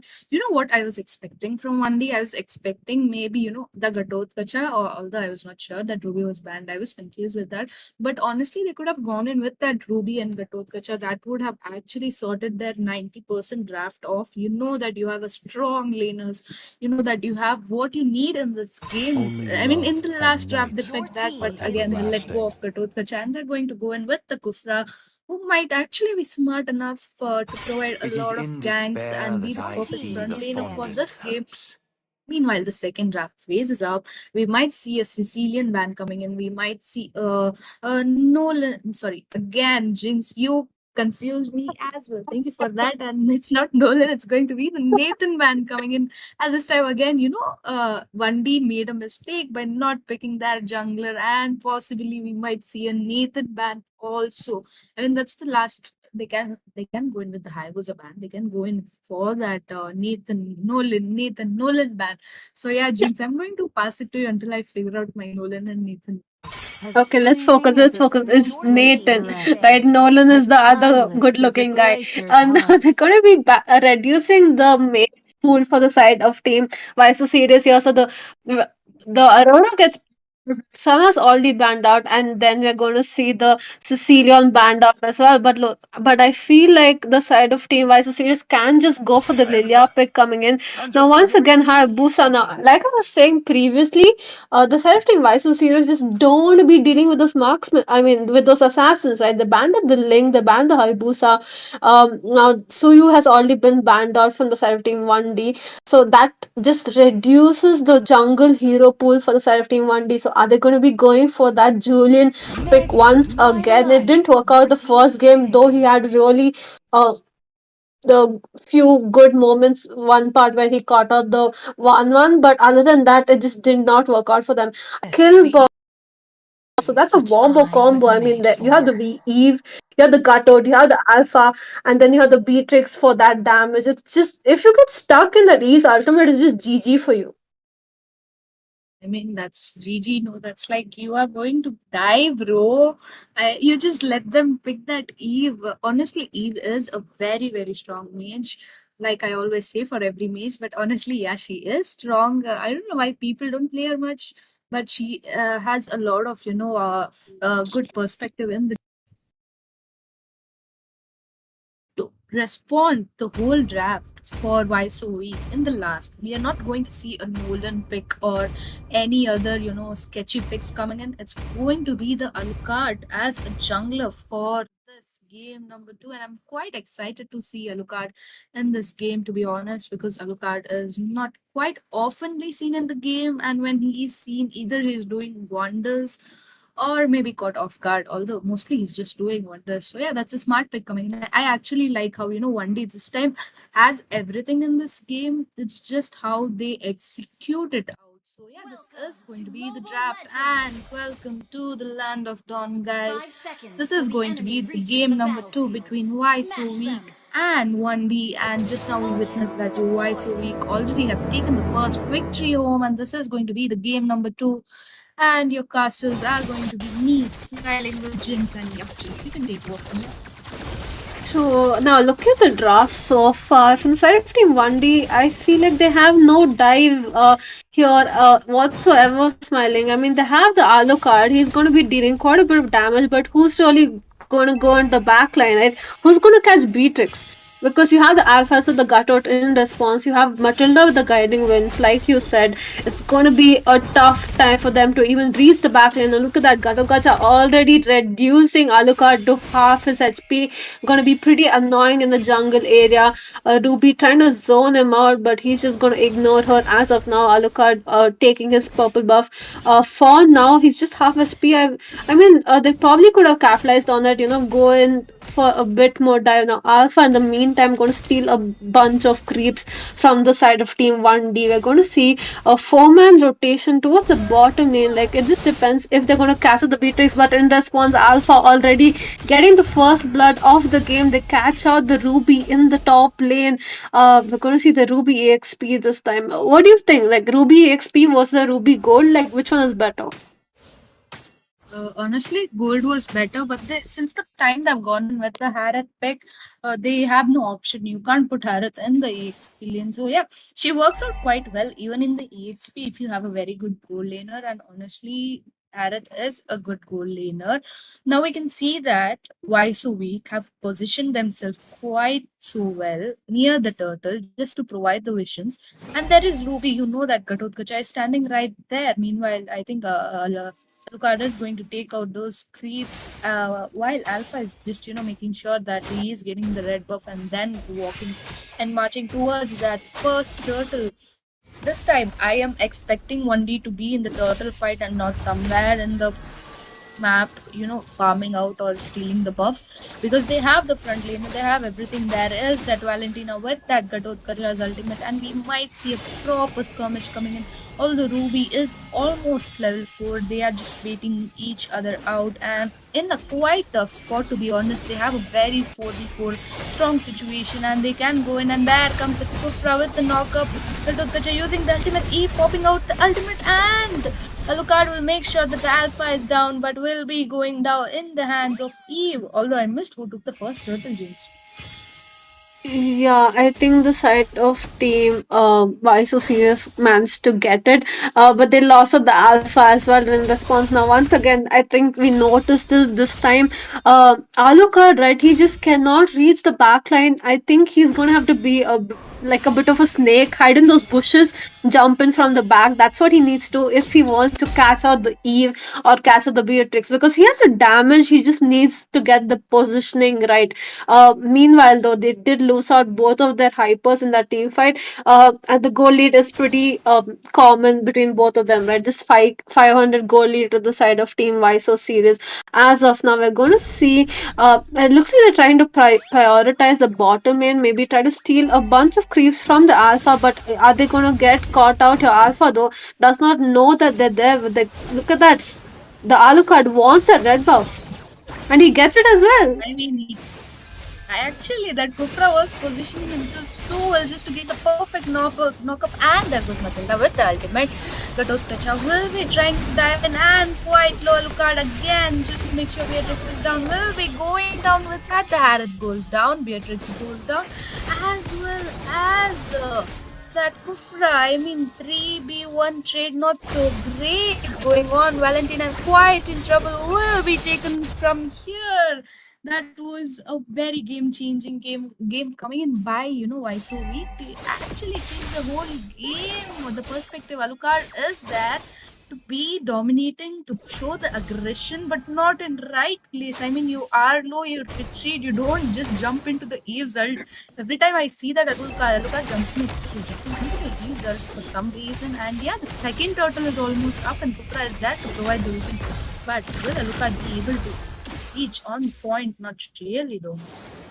Nah, he's just a bit too slow for that turtle fight. Now, Ruby, you're going with that. I am offended, but she gets only the Matilda has to retreat here because Alpha is chunking her down. She uses up her flicker to escape from that bit of skirmish. Now, once again, I see the side of team 1D, the sort of miscommunication, right? Ruby did not need to engage over there. Her team was not ready.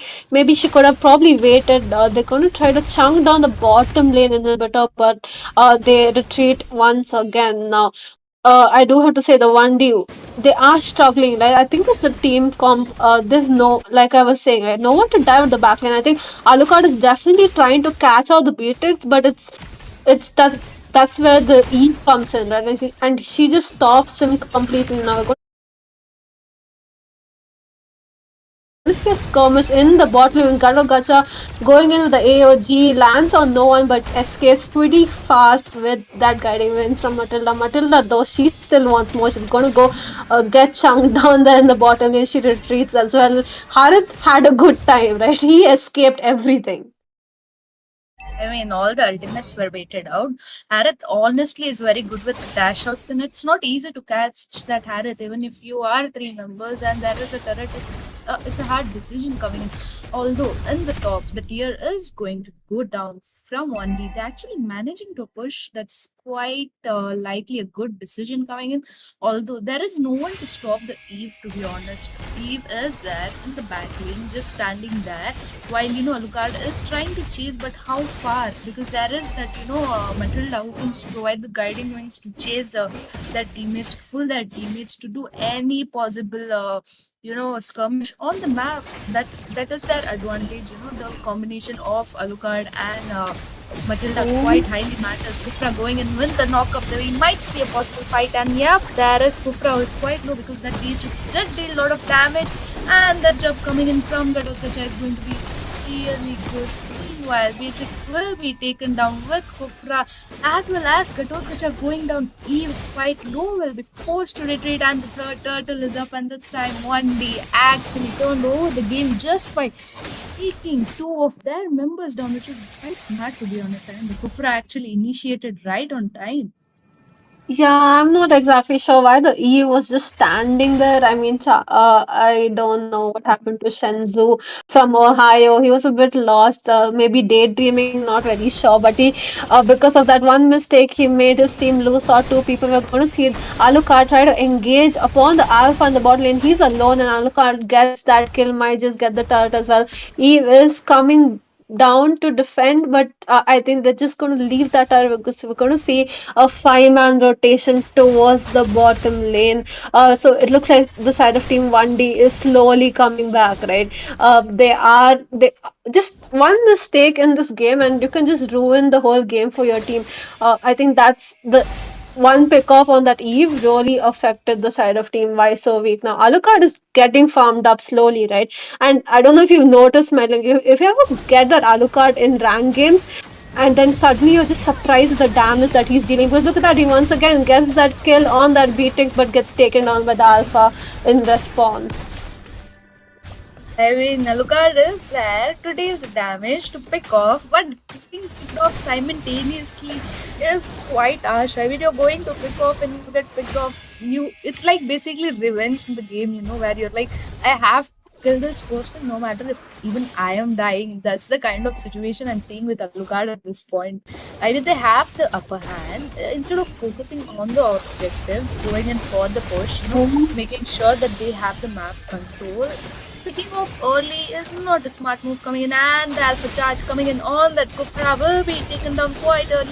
Kadokacha going in with the jump, and Ruby goes down there, pops out the Eve's ultimate, and we might see a possible pause coming in just for the technical issue.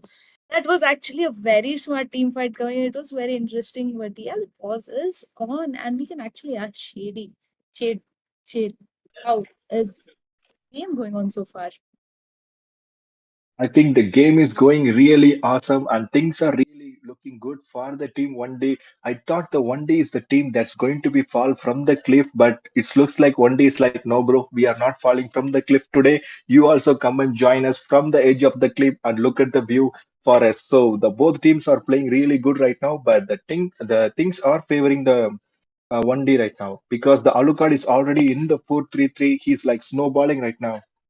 So what? So Caster. So what do you guys think?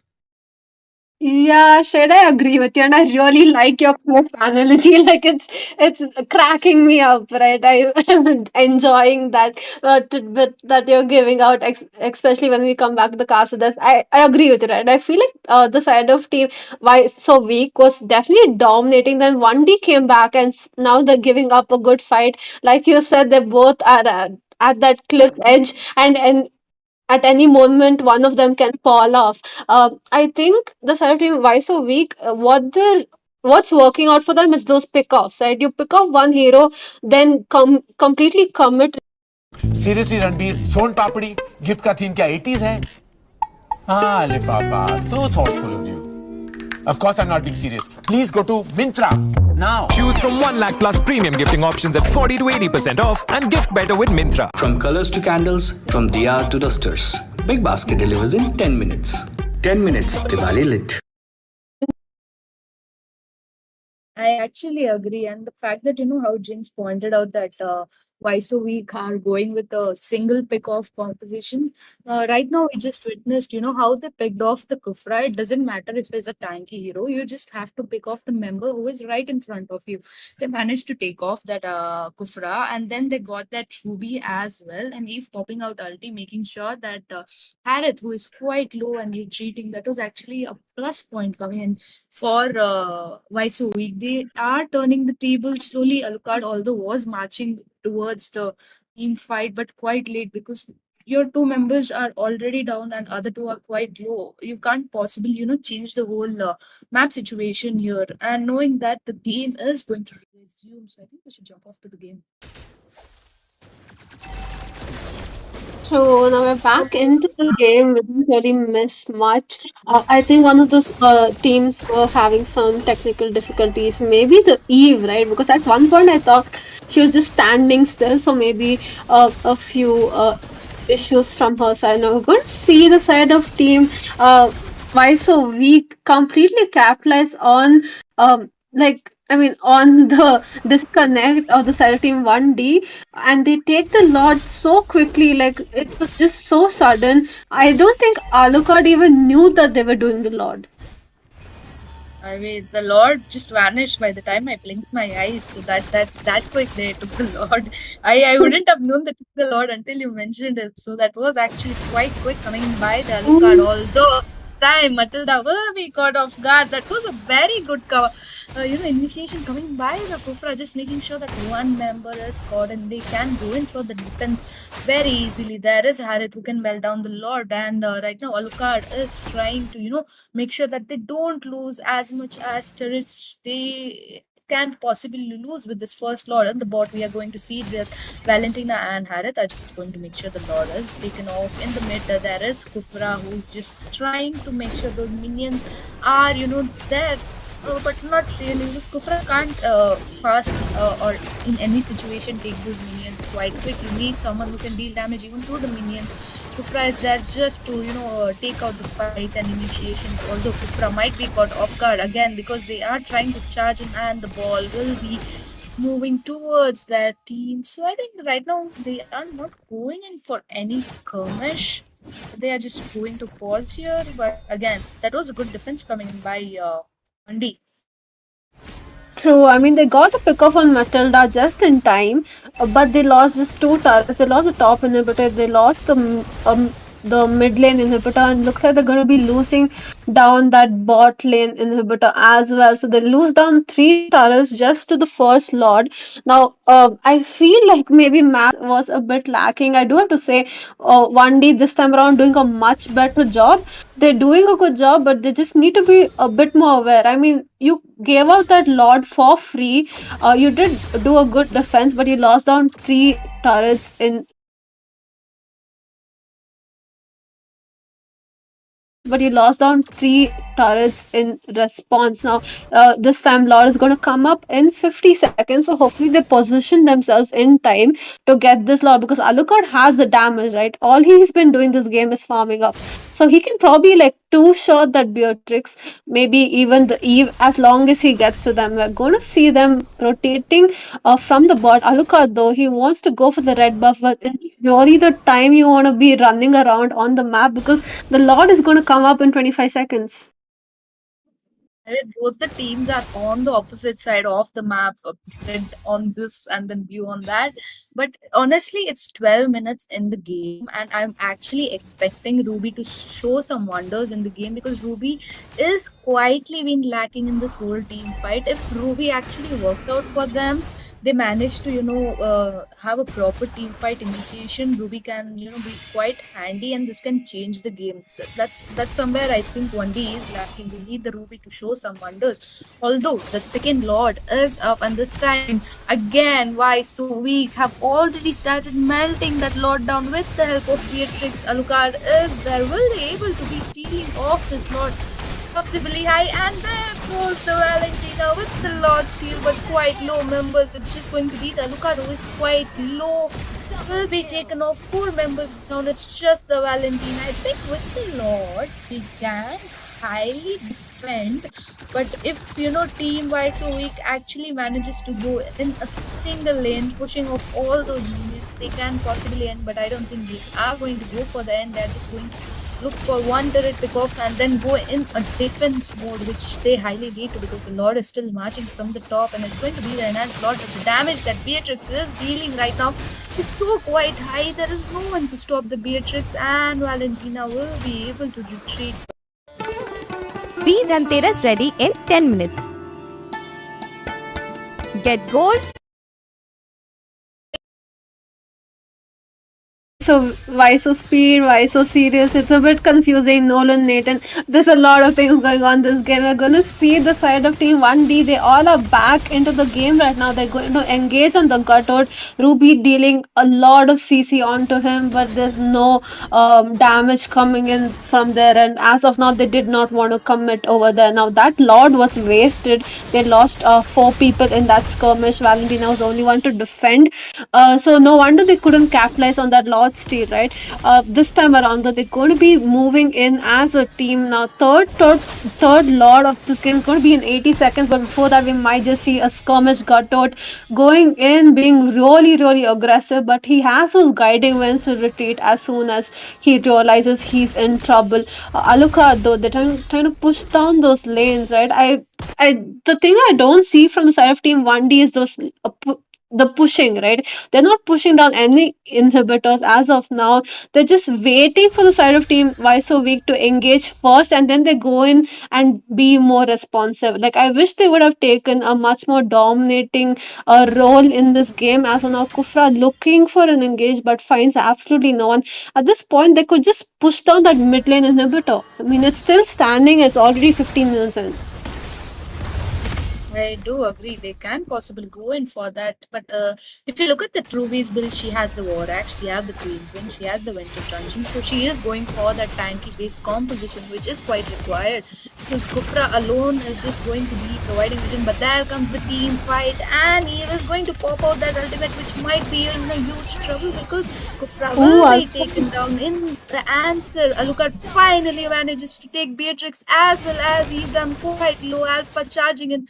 Alpha might be in trouble. I mean, 3 people taken down, 1D actually showing wonders in this game, and Alpha not in great position. Although the Winter Crunching will be used off, you won't be able to pick off that Valentina, and Harith just popping out that ultimate for that. Oh, quite low, just pick her off or leave. And no, look at okay, he actually managed to get that Matilda. You can go in for the Lord, guys, or you can go in for the end based on your preferences. What I would actually recommend you, 2 people in the Lord and 2 people for the push. I mean, that was a game changer, Jinx. True. I mean, I agree with you. I was almost screaming. I'm like, Alucard, please look at the Lord, like go there. And he finally listened to us. He slays the Lord. This is the 3rd Lord of the game. So I think if this capitalize on this, push the lanes down to together, get that lane pressure in, I feel like they can definitely win this game and get that comeback that we want to see right now. In that last skirmish, I think Alucard did extremely well. I mean, he jumped directly onto the Eve as well as the Beatrix. I mean, Ruby was already there. She did provide a bit of help to him as well. So I think they have the priority straight. Now it's just the angle that they need, right? Hopefully, we see a good knockup by Kufra this time around. A lot is marching down the bottom lane. The Beatrix is probably chunking it down pretty quickly. They do manage to get that mid lane inhibitor, and maybe they're looking for more. But look at that, Lord is already dead and he did not even touch the turret till now. I mean, I feel like they just wasted the Lord. I mean, look at that Beatrix dealing damage. She's one-shotting those minions, so it's quite easy for them to defend. But Alucard this time again, that was quite a smart move. But chasing is not going to work off this time, because last time it worked, but again this time will it work is the serious question, because you are able to deal the damage. Honestly, he has the damage, he has everything, but the thing is, he jumps into the team fight just to mark one member down, and then he goes off. So if this time that happens again, it's going to be a very hard defense for them. So it's a very crucial moment in the game. We are already 18 minutes in the game. The goal doesn't even matter, because everyone will be having their itemization at this point. Although the Lord is going to take quite amount of time to march in, or even to spawn. So we'll have to, just wait and watch what's exactly going to happen. We can see that Beatrix is gone with the wind of nature, with that BOD, with those malefic road to deal the damage which she actually needs. So I think both the teams at this point are in a very equal scale. It might, change at any situation based on how this time a fight is taken and how the compositions are taken turn. True, and we also see the Kufra with that winter crown. Maybe he's trying to go for ultimate freeze composition, but maybe he could have switched that item out for something else. Now we're going to see them try to clear out the mid lane. Alucard, the Harith here jumping in to the middle of four people, managed to escape with the chrono dash. But look at that, Gator Gaja gets two people in response. Valentina goes in, and the Alucard just going insane, right? He knows his target. He's just jumping on everyone at this point, but misses his. Misses that lockdown and loses his life over there. We're going to see the freeze coming in from the Ruby, but she gets chunked down. Now, that was a bad engage, right? Harith just engaged. He did not wait for Kufra to give him the vision, and I think that really is going to cause them. He's going to be coming back, though. I think there might be. Amazing game. I mean, that was actually quite a good game. 1D almost had a chance of comeback. Almost forget it. They had it until the last team fight. They had everything. It was just that last awful, so not in position that, they lost everything. And instead of going for the Lord at this time, they had four people. Why so weak actually managed to go in for the complete end. The new Harith is there to, end those minions. But again, that E was there to deal the damage, and Alpha didn't even give the second thought, jumped right into the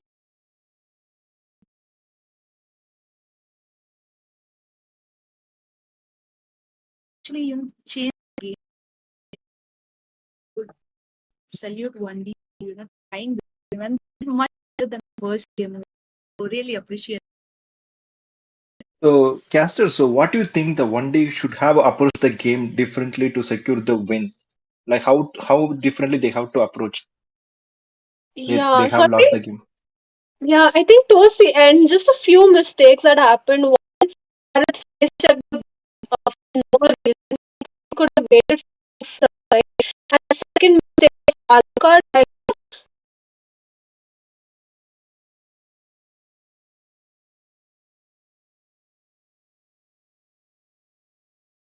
on to his target. He had gotten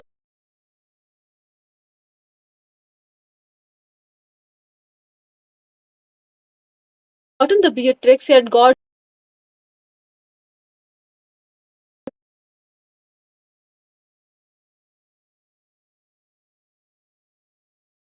suddenly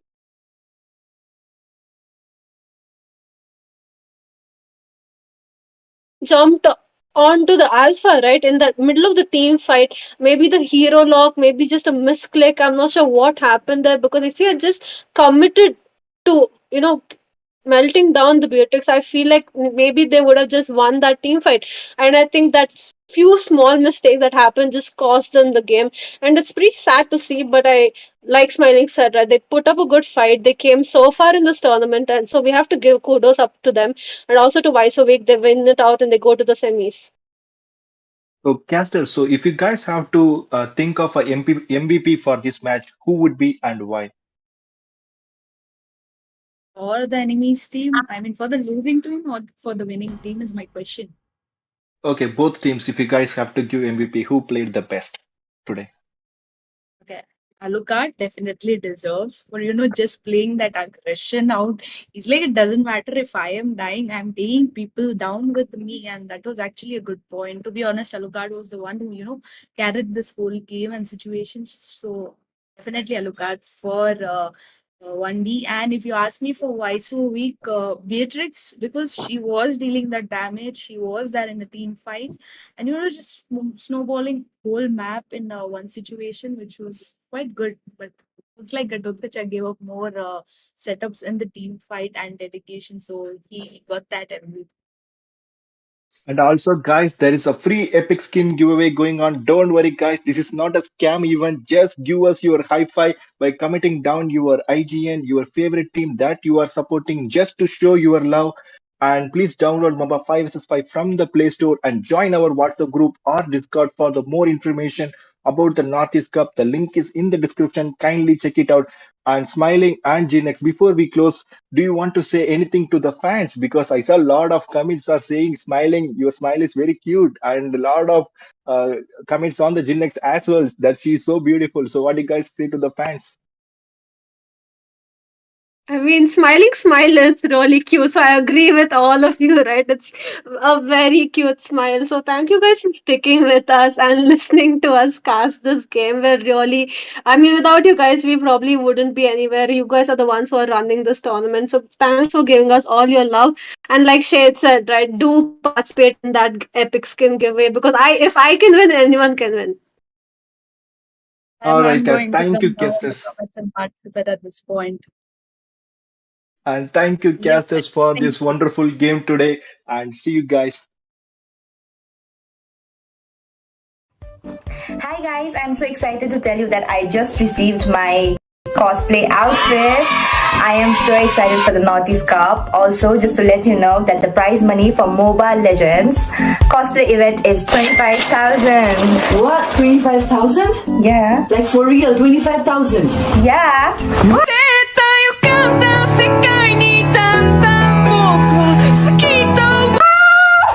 Guys, I got Rumi's outfit, so now the 25,000 is mine.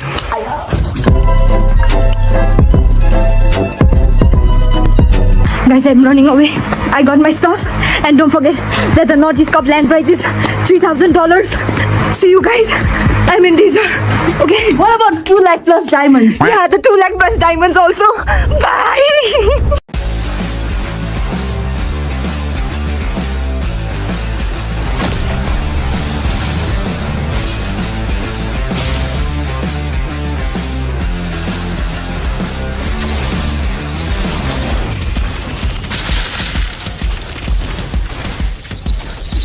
$1,000. See you guys. I'm in danger. Okay. What about 2 lakh plus diamonds? Yeah, the 2 lakh plus diamonds also.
and maybe they're looking for more. But look at that, Lord is all might change at any situation based on how this time a fight is taken and how the compositions are turned or taken turn.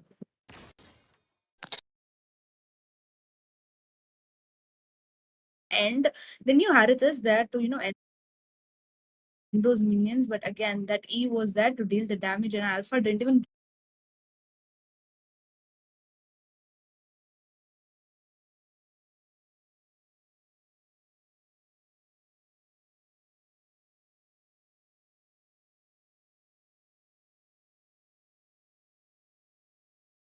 give the second thought, jumped right into the team fight, and that actually changed the game. But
Got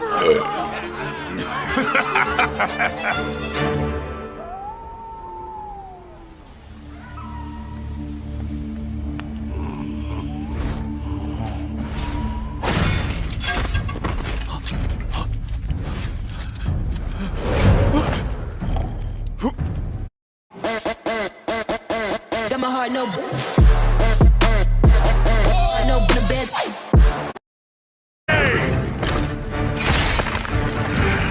We are the might of the kingdom!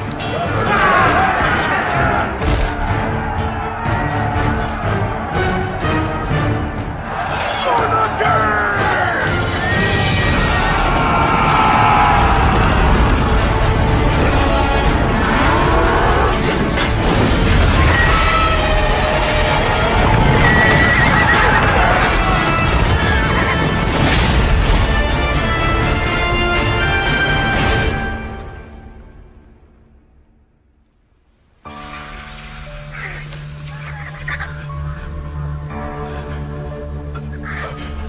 No. Please.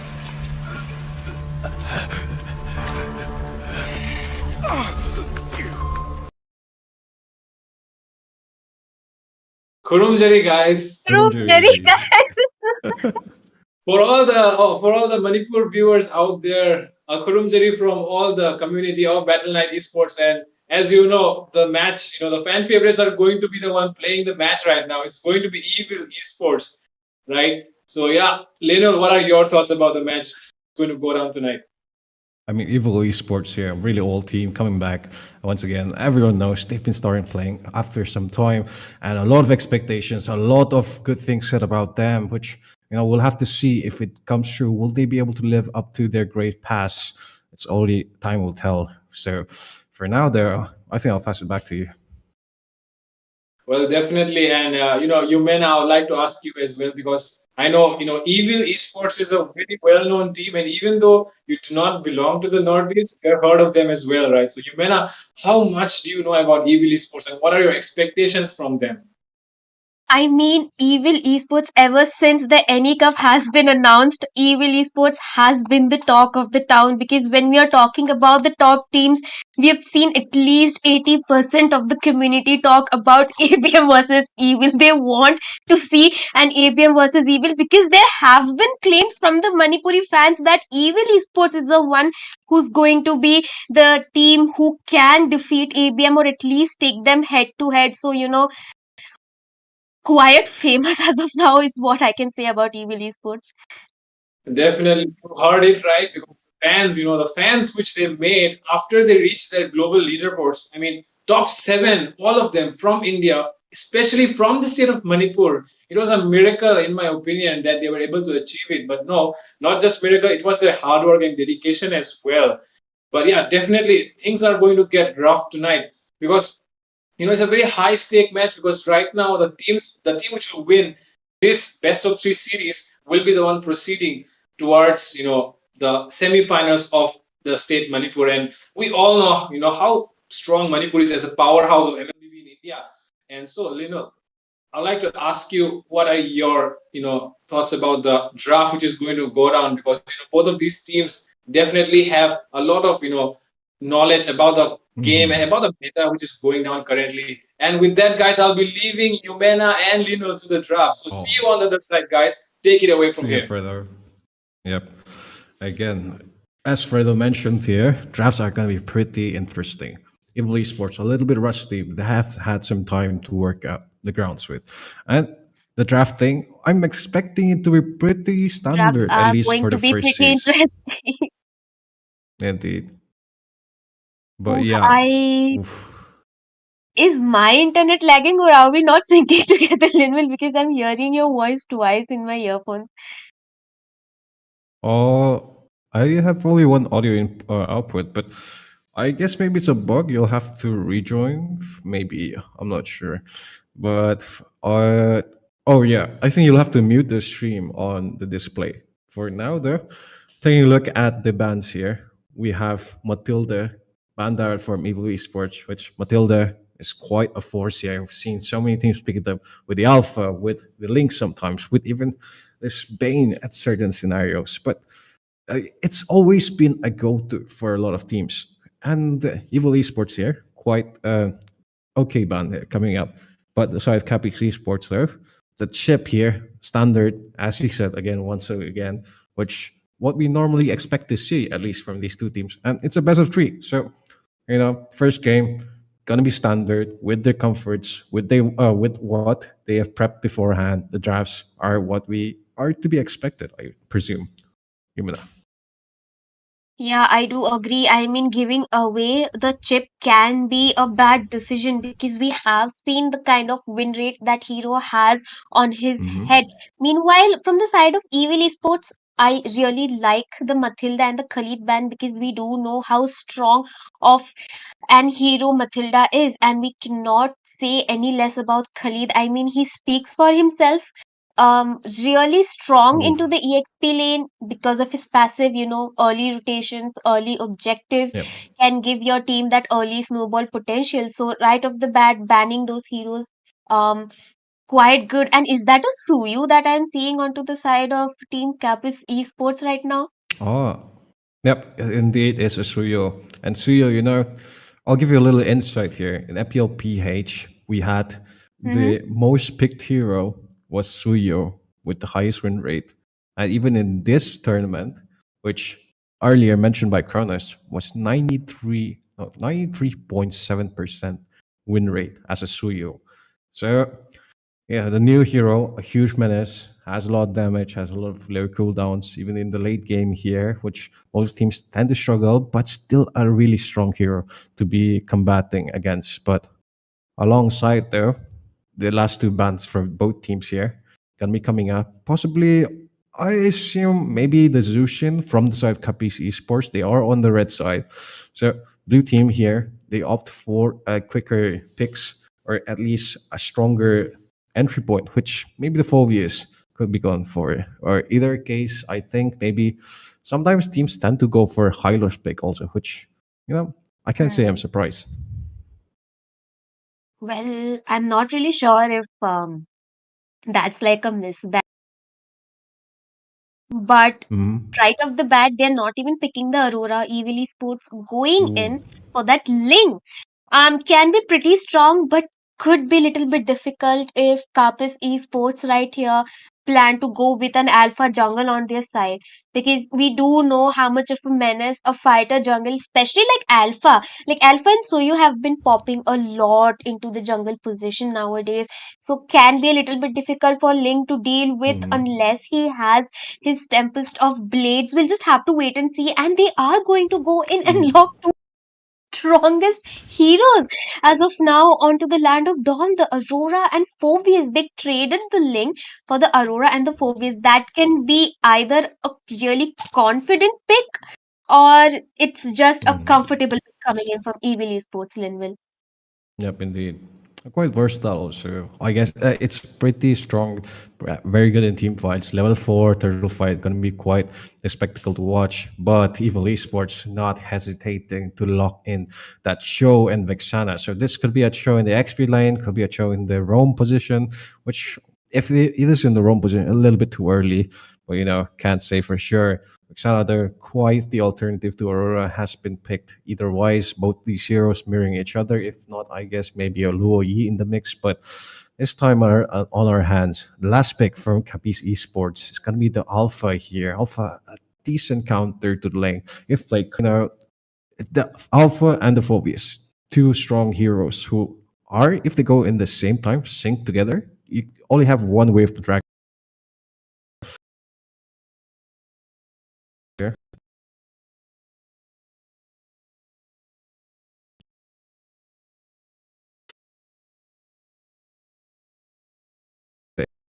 In bans Ooh, I was about to get into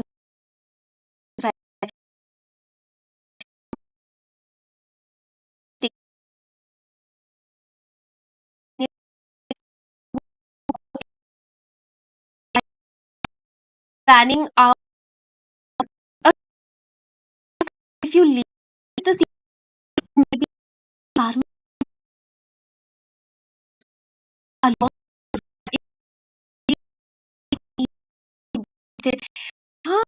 going to go ahead and on one day and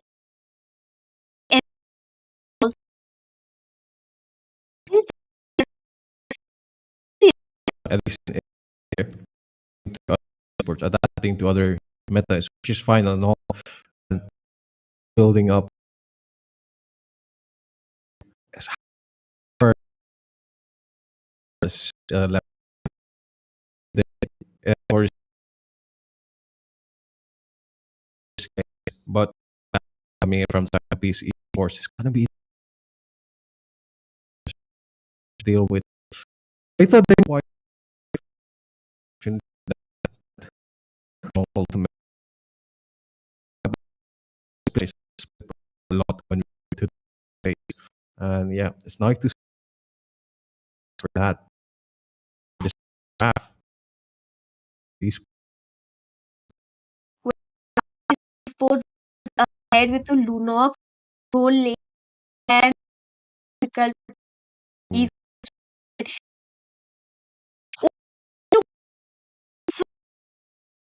or the Ling or the Chow, you know,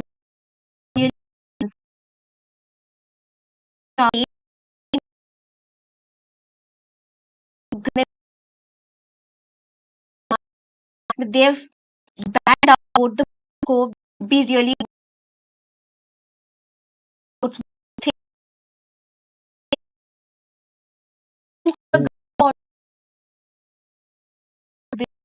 and the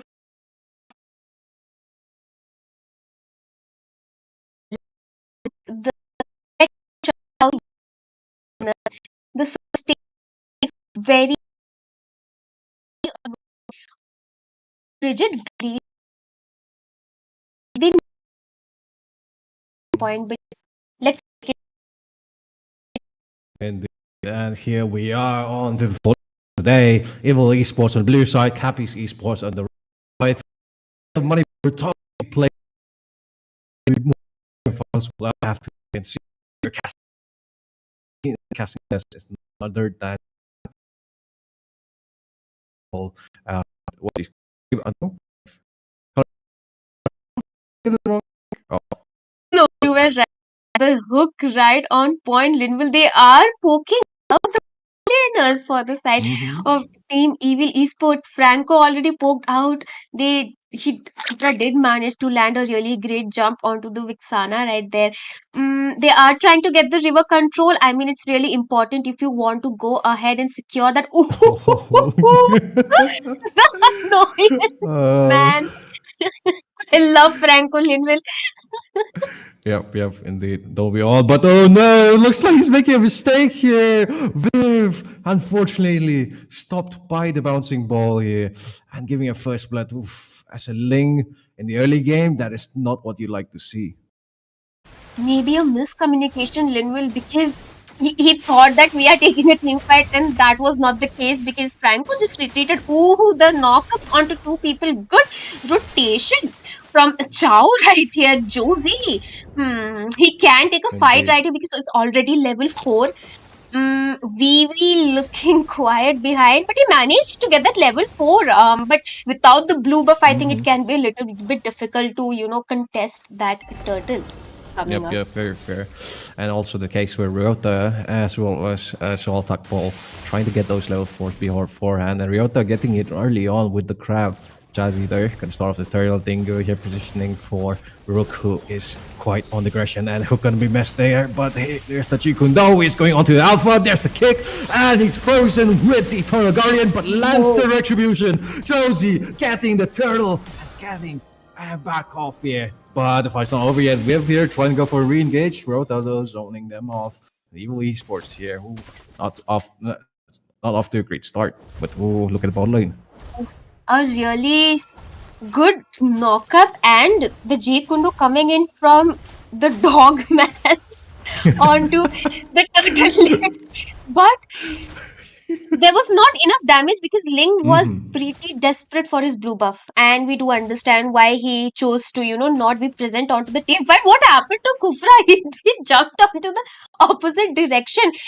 The frigid glacier right on time. It actually did save the life of Alpha right there. I mean, look at that initiation, Indeed. Ling. Oh, but a massive CC there from the side of the Evil Esports, but this can be frozen. Viv here, not having a great day. It's getting countered so easily, but there's the Wave Dragon, there's Knockup, there's the Tower Guardian, and the bloody hunt used for Dingo. Unfortunately, the 1-for-1 trade-off coming in strong. Evil Esports still want to fight maybe onto the volley section in Rook, and Purosaki possibly going to rotate over. Purify not available for Ito. This could be a great opportunity for Evil Esports.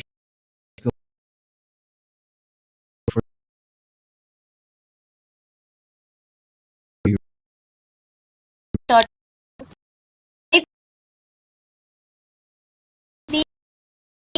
oh, trade the Fed.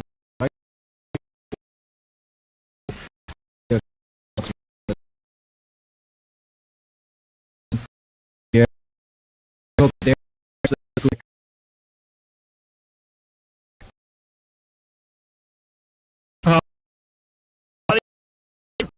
being talking on last one goes the along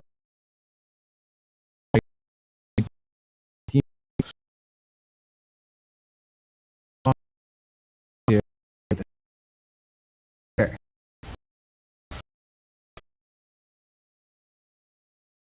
They not yet.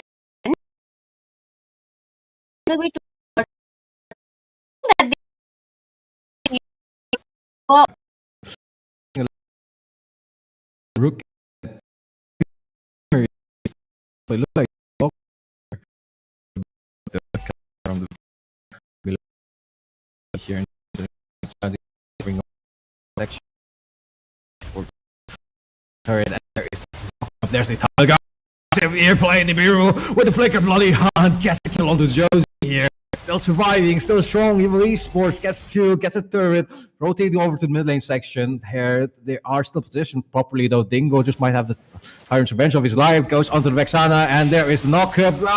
Purify right on time, manages to make him survive another day. Entropy here did a little bit of damage on the weave, but a precise finish voice gets him out of the sticky situation. good trade-off coming in from Evil Esports. Okay, they are not able to farm up, so they are just trying to take those tower objectives. Smart decision. They are waiting to get those item spikes because they are not lagging behind as much as we thought they would be. Because the team fight is being pretty difficult for them, given that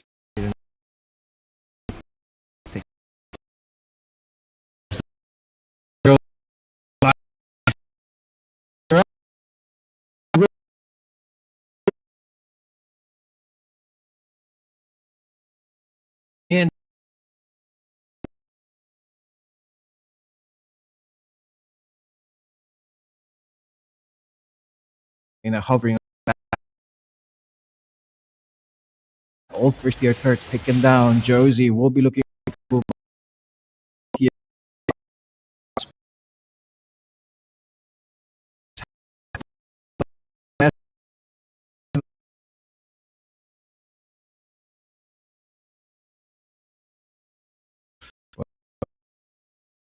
top lane section here.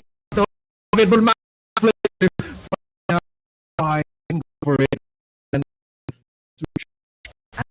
esports. well, he did have to retreat back onto his tower. Good knock up from that Chow, but then there's no one to, follow up for him because they are, let's be honest, they're lacking onto that item spike and right now. And keeps come and keep more sustainable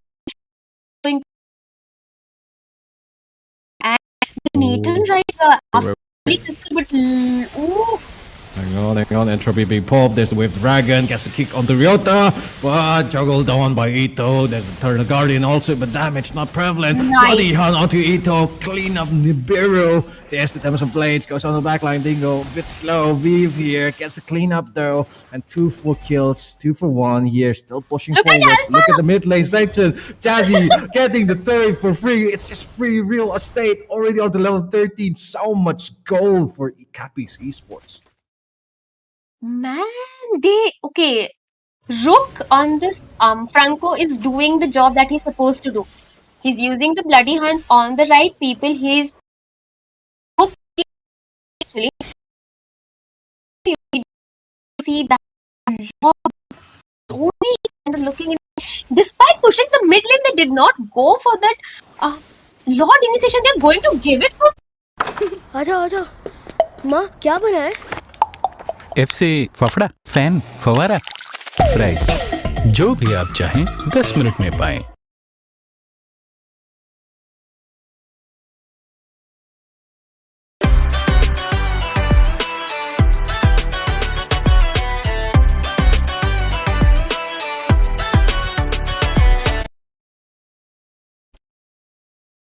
Oh, Side Copies Esports still on the aggression, gets the second tier turret. Red buff also being contested. No, never mind.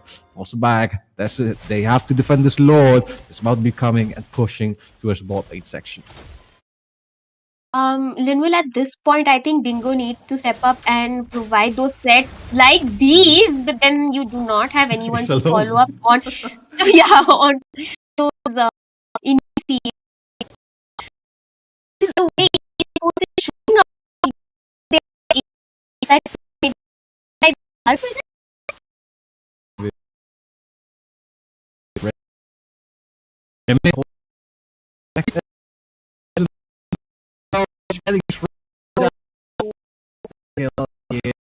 Esports still strong. There's country road.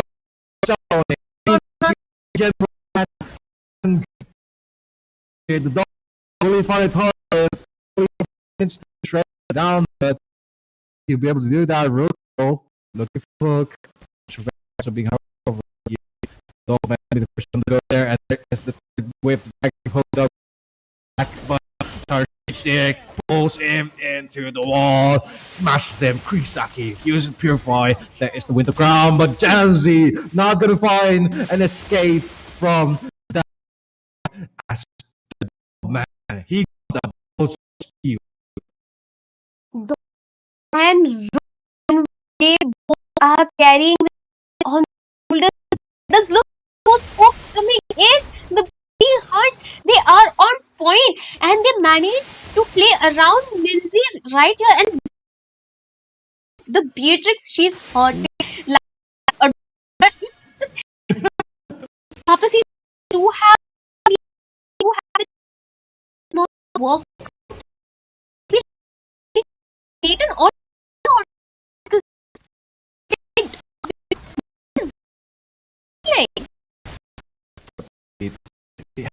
Right, on it's workout doesn't already gets punished. Getting kill on the pre-sack, pushing forward, but there's the wave. The dragon on the Dingo get it down. Bloody hell! I mean, that's when he's gone, and master education with alpha charge cleans out Mix, and the Lord is now being.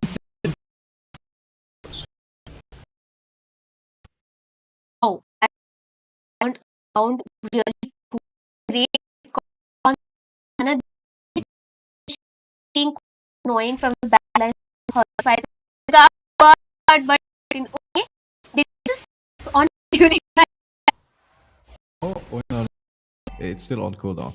But yes, sorry.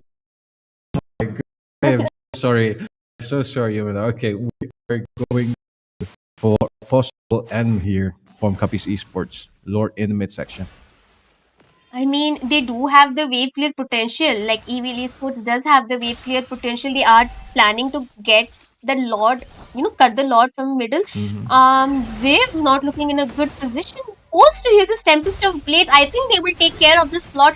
Team Capis Esports should focus on getting those inhibitors because it's going to be okay. It is a waste of the Lord right now then. Indeed. And it's like they're if they want to go or not. They have the flicker play here for Dingo. But instead he gets a bloody hook there. And Immortality gonna be popped though, but the Demonic Force there with the Dragon also kicking back the back line. Minx there getting a kill on the Dingo, but that's only the front liner. The Dogman gets shredded down. Ito getting the kill onto that. Was a little bit difficult. Like I was saying, if they pick out the alpha, it can be very difficult for Link, to match his pace because alpha pretty strong from the early game. He has the sustain. He already built his queen's wings already, and they were looking really. One misplay from Vixana right there. I mean, she did get caught in really off position. The whole team was doing good, but maybe a change of the jungler because hear me out. As much as I do not like Franco as a roamer, he did pretty well in this match along with Chow. I mean, we were doubting those two picks, and those two were the ones performing really well. So I think maybe a change of jungler this time and a little more beefy EXP lane, it could have worked for Evil Esports because they were going head to head even with that kind of draft. But indeed, here. And while we were spectating that, casting that game, someone's been watching alongside us all this time. Fred, what were your opinions here? The first game of the match, Evil Esports versus Capis Esports. Evil Esports, did they disappointed us?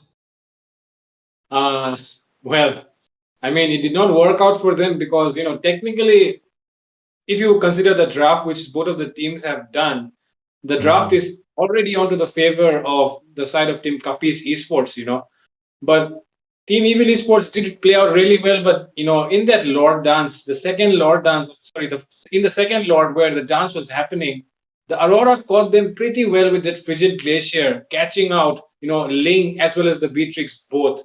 And the Chow and the Beatrix both, they're the Dogman and Minzais, both of them being caught out there, because of which, everything turned around because Minzais was the one who was carrying the entire game on her back because Viv did not really play well on that thing, very heavily countered because of the Kufra, because of the Aurora. And yeah, that is why it felt like Evil Esports really did not have their best game. But yeah, there's more action to come, and I feel like they should do a better job on their draft right now. But yeah, I feel like they can still have a lot more action coming up in the next game for all of us. So definitely, I'll leave Linwell and Yumena for the second game again, and I'll be meeting you guys on the other side. All right, thank you very much for that. And yep, Fred, enjoy the match as you watch there. And yeah, Evil Esports. Sure, the Ling pick there was quite countered. It's the first pick also, so you should be expecting that. So I only have one question for you guys. Are you going to live in the shadow of your past forever? Or are you going to show us why you are Evil Esports? We only have to wait and see here as we look at the draft. That was such a motivational question, Linwell. I kind of am now in my feelings after listening to that. But right off the bat, Capis Esports yet again banning out the chip. I mean, maybe we are going to see pretty standard bans, or maybe this time around, Evil Esports will opt to ban out either the Phobius or the Aurora because both of them, along with the Kufra, pretty difficult to deal with because despite landing those G condos, despite having your Beatrix farmed to the core like a dog, man, did not help them a lot. Man, Linwell, I just like this guy's name. I mean, it's just a funny name coming in from the side of the Evil Esports. But yeah, they are taking their time thinking it through because you do not want to leave a Phobius or a Khalid open, in my opinion. Indeed. Very fair, very so. But yes, quite coming back to your point also, Evil Esports, quite creative names. The Dogman, oh man, that's just such a good name. Like you can rendition that in so many different ways. He got the dog in him. He the man. He crazy for it. Like he had some crazy plays to it. So this time going around second match, hopefully we see crazy plays. But breaking down the previous game though, they were lacking a little bit on that damage. They had Minx, but it wasn't enough. That's only physical damage. Maybe the Vexana was a little bit good, but at times they weren't in sync exactly in those moments where Eternal Guardian was used more of a reactive ultimate rather than an initiative one. So yeah, it counters them a little bit, but you need to have that magic damage alongside, which Ling is everyone else is just a physical damage. It's just the Vixana. So in that case, I thought, it just came to our mind. Maybe a Lunox, maybe no, not Lunox, sorry, maybe Louis would have been quite better for the side of Evo Esports because you have the Divergence Ultimate, you have the Yin Yang combo. It's a lot of damage, a lot of CC. Can answer properly when since the side of Evil Esports were going for a pickoff composition, it just fitted perfectly. Which I was arguing, why didn't they pick up the Luo Yi? Which, yeah, it was unfortunate. Are they going in with the Ling again, or am I having a deja? Oh no, it's a Suyu. Okay, maybe it's a Ooh. technical difficulty, but they are going to go in with the Suyu quiet, strong, a good pick, because he is sustainable. He doesn't need to get onto level 4, to participate onto those team gangs. He is really annoying with those, in and out combos that he can do with his skill one. Good pick. He can be flexed onto the EXP with the vengeance or the jungle position. Talking about the flex, Linville, what do you prefer? The Suyu onto the jungle position, or Hmm. maybe an EXP laner and they could go for a different jungler onto the jungle position, maybe a Bane. Well, that question is quite good because Suyo can be played in multiple lanes. It's very versatile, very strong, especially in the early game. So I'd say it have to come down to the draft here.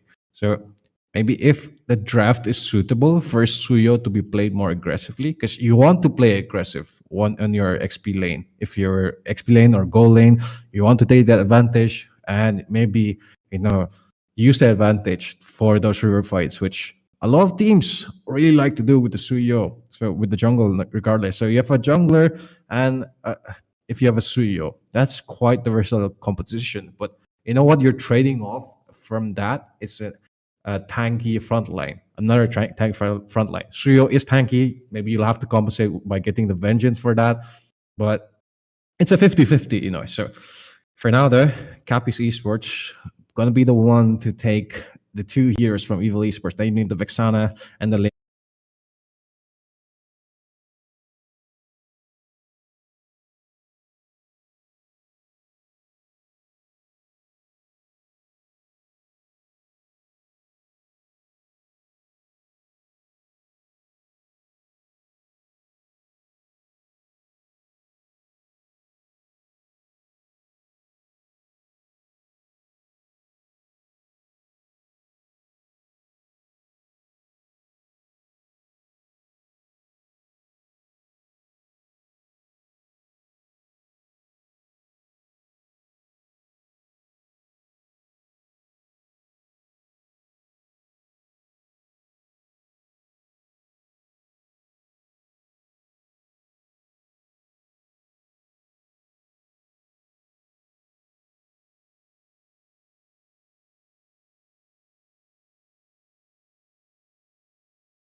In place, if they land on point and if they land on the correct time, along with the kind of map control that Lue gives to your team, because you do need that fast rotations. You can use it to counter gang, you can use it to surprise the enemies. And this time around Evil Sports is pairing it with that 4vs, so definitely the Suyu is going onto the jungle position.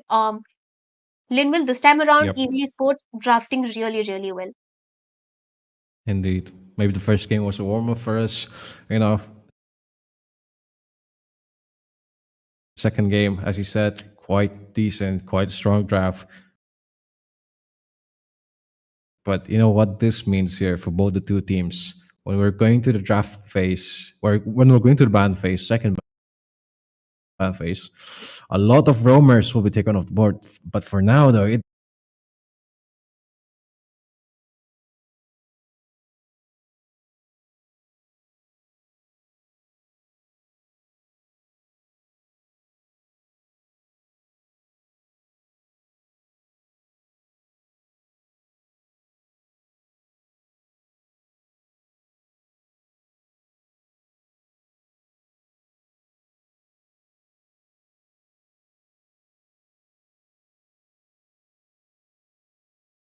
but for now,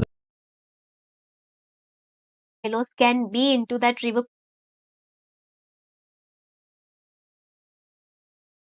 position, and you do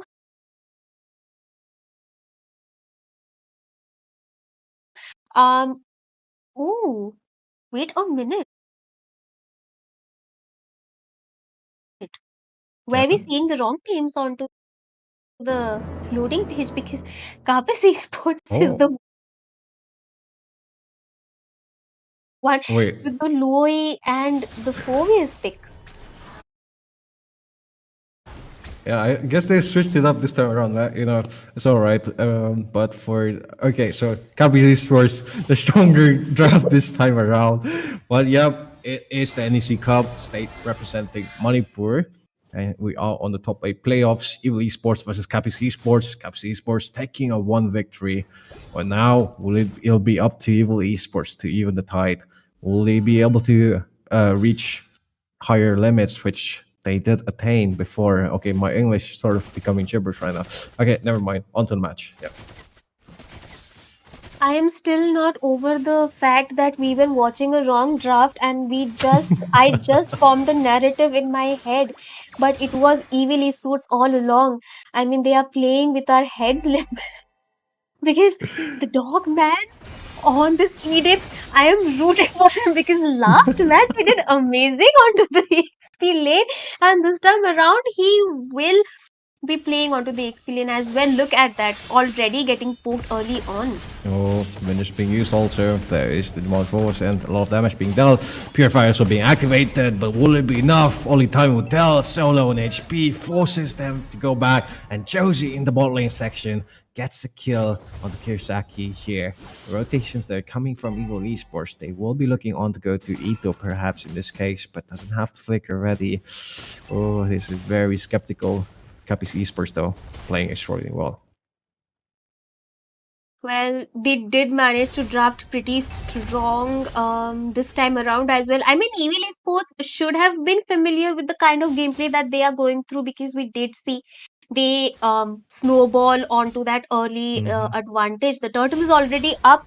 I think Suyu would want to contest it. You do not want to give it to a Link, because we did see that they were able to, go ahead onto the team fight despite the differences in the draft. This time around, Evil Esports looks quite strong as well. Oh, the Harlow Yeah. just zoning out the Tigreal right there. I mean, they will be looking for an initiation to be coming in from that Tigreal right there. But meanwhile, this Moscow poking out the Beatrix when we thought the Beatrix is going to be like a stronger lane contender. Linville, what's happening? Indeed. A really good positioning came into play, pinned it to the wall in the off-screen camera. But for now, you know, that costed the side of Evil Esports here. Oh, never mind. Rukia going with the Flicker Implosion play, but the Purify from Ryota here coming in clutch. There's Glorious Pathway on the wrong direction, though. Trying to go in for an engage here. In this case, Suyo dives in the back line, but he's all alone in vulnerable. Josie, this might fall. No, never mind. Viv misses on to those dashes. And unfortunately, kill not being made. Capital Eastwards there 2-0 right now, very strong there. Mitzi in the bot lane here just might be the one for victim here for suffering from those trade lane swap in this case. Yeah. Wow, an early lane swap. That is very confident because I think Beatrix is having a hard time onto Mhm. the goal lane. As much as she's farmed, it will be favorable for Team Kapis Esports right here. But right now, Linville, if the lane does not pop off in another 8 minutes, I think Team Evil Esports should look around playing that Moskov because he can be a saving grace for his team Yeah. along with the victim. It just needs one initiation. We have to wait and see what Kapis Esports will be doing because did we see a diversion play coming in? Not as of now because Roita does have her ultimate up on her side Mhm. and they are looking to gank this Moscow. Rook, you need to be onto the goal lane. Yep, indeed. But instead, Evil Esports here, positioning for the turtle fight, and looks like they're not gonna be committing for it here. Each other, top lane section, divergence being used finally alongside the high-lows, but he's mispositioned. A double flicker being used here by Evil Esports. Hold their bot lane section. Turtle gonna be started. Josie here gonna be forced back. Notice Rook in the bush. Paul gonna be the one to flush him out. Turtle lane fight's gonna be starting here. 2 members present. 3 make that. And flickers also gonna be available. Rook gonna be first one to start off with an implosion. And there lands it all 2 members of side Kapis Esports. Blackline there gonna be died by Josie. And there's the demonic force of damage being bursted down. But Kurisaki gets the kill onto Ryota and finishes him off. And finally, oh, never mind. I thought a kill was going to go to Viv once again, but ew, the KS here by Kurisaki cleans up shop. Exactly how you need to be playing around that team composition, but unfortunately traded off the mid lane. Kapis Esports is like, you don't want to give us the turtle, fine, we are going to take your mid lane in return. But Evil Esports, really good initiation. That's what I was saying. They need to play around Rook, wait for him to, provide those setups. But he is also getting caught in very sticky situations because the Hylos is always present to, stun him. Right, hang on, they But were just despite playing that, here onto me. I just got deleted so fast. There's a terrifying, is still in the turret. Dingo still strong and healthy. Rook gonna miss out an implosion there. Josie with a massive flank skill in that particular situation. But Rook gets the taunt, gets damaged out, bursted down, backline here, trying to go in. Possibly Ito gets a snipe off. No, never mind, gonna miss him out. And try to go in, but Josie with the fade away. Bow and arrow combo gets the backline of Evil Esports here. Dogma and Kurosaki down there. Viv is here with the re-engage, trying to go onto Josie. Does pop the some plates and a bit slow on the hands, but oh no, he's gonna be stopped here and revitalize healing back. Josie just enough for Capus Esports to get another kill. 6-3 right now. Divergence play still coming on to the bot lane here. Minx just might be in bit some trouble. Dingo gonna be first one to marching there up and doesn't use a stun though. There's glorious pathway, diversion, no. Yeah, a little bit damage, yin yang here, but it's inevitable. It's inevitable. Minx here getting killed off in the sidelines, and that is the power of a Liu Yi here in the hands of Ryota. wow. Wow, I mean, Ryota is playing Loi how she, is supposed to be first the diversion on the top lane. Be Dhanteras ready in 10 minutes. Get go. Then the diversion right onto the bot. So much map control onto the side of Kapis Esports right here. I mean, they are playing it really well. They are getting the marksman along with Suyu farmed up quite well and on equal terms, and that is where Team Evil Esports is finding it a little bit difficult because they are heavily reliant onto the sets coming in from Rook right here because you do not have, let's be honest, oof. Oh, Yet but the again. implosion play here, and there's comes the another Guardian, but missed completely. Josie goes on the front line, dealing a lot of burst damage, but gets shot down by the Dogman, and it is only Dingo here. Vitalize not gonna save you. Too much damage coming from Evil Esports here. A little bit of a misplay from Capus Esports, trying to go for the advantage, but they will be probably giving up this Lord, no, spawning in. Attribution not on time. Viv will have to play it slow. Man, I think that was a misplay and a bad decision to go in a bush where a tiger is waiting for you. They could have retreated back. Doesn't look good. Oh, fight popping in. Paul here being one frontliner, trying to go in, but Earthshatter just knocking up Etho and just buying enough time. But he will be sacrificing his life. Pops the damage, burst it down. No, never mind. The No, Dogman man. falling for a Lord trait here. And Viv also a big targeted. Pops the Tempest Blaze, but will he be able to escape? Dashes are back, and yes, indeed he does. Lord being pushed here, but on the side of Team Capiz Esports here on the top lane section, trying to go for the aggression. Dingo on the front line, damaging Rook. Possibly, no, wasting a little bit of time, buying it for Ito and Paul to finish off the Lord here. Lord going to waste, bot lane section, the Moscow didn't push here. And Capiz Esports here No, trying no, to go no, no, in. no. Dingo pops the glorious pathway. Rook with the flicker play on the backline. Lands it out 2. Make that 3. There comes the Eternal Guardian. And they are all so low on HP. Viv with the cleanup for Evil Esports. There's still Paul left up to be chunked down. And the backline is looking quite juicy. Although Minx all the while, here they go. Knocked up here. The Dogman having a 200 IQ sense though. He gets caught down. Tries to go in for more, pops in the ultimate, but no, not gonna find it though. Viv here in the late section, basic attack onto the turret, and unfortunately there is the damage being done. Minx finishing off this Josie finally, once and for all.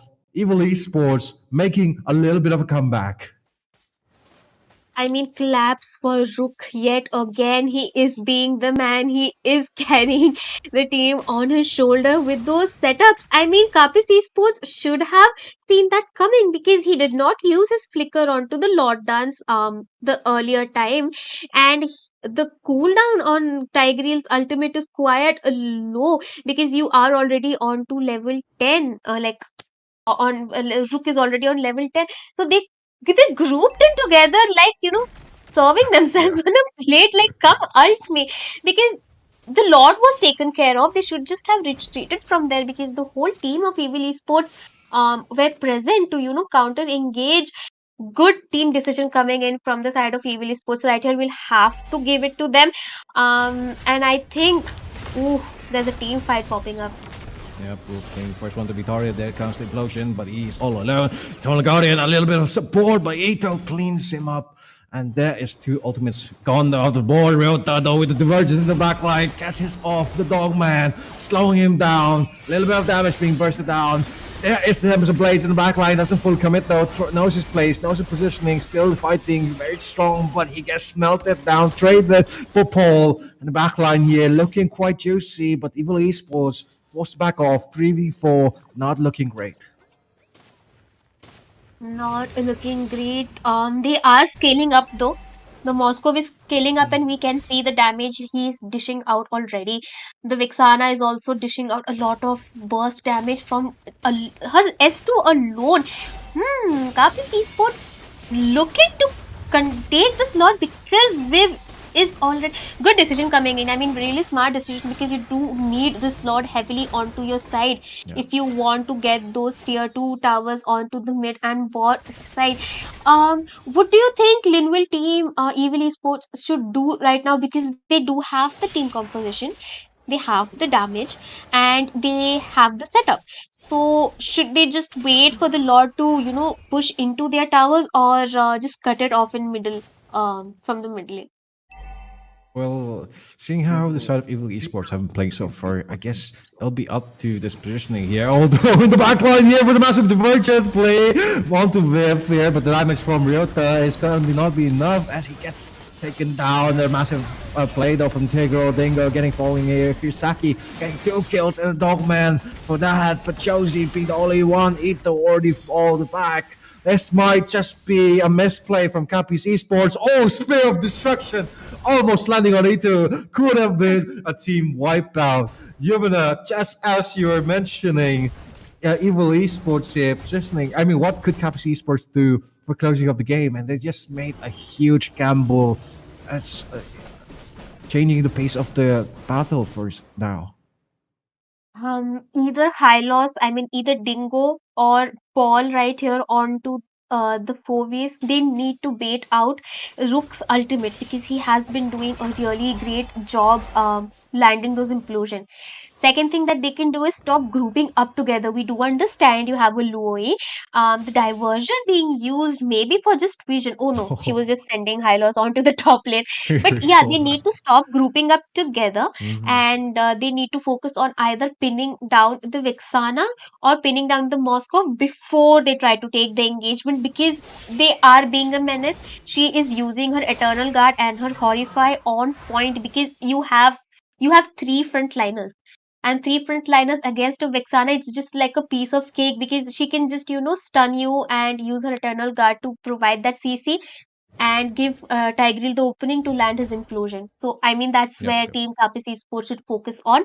And what Evil Esports is doing right here, they should just keep doing because Moscow is getting farmed. Really good for them. Already 14 minutes, he's going to herd like a dog. uh, Yep, indeed. the Oh, wait, Vexana with doing a great job. yeah, indeed. Yeah, as you mentioned quite perfectly here, Evil Esports. Yeah, only thing I think they're lacking a little bit is the positioning here from Viv has been a little bit sketchy sometimes. Even right now, almost got picked off. But for what it's worth, this late game fight here, you don't really need to position that well. Just come in last, get this possibly from your team's combos. Not be the first one to take the blow is what I'm trying to say. So in this case, has the position be positioned top side here, looking for a split push. Wants Minx to join the fight here. MNZ walking down middle section. Mid lane also being pushed and pressured, possibly bait out this Lord from the side of Cappy's Esports here. No, not going to be going for a push, but as Yamina, as you mentioned here, for these team fights, Cappy's Esports, what they only have one Purify here on Ryota. So maybe, as you mentioned, the positioning should be taken care of. But other than that, who do they need to target? I think the Moscow and the Vixana should be a priority. Maybe use those diversion to go onto the back lane and pick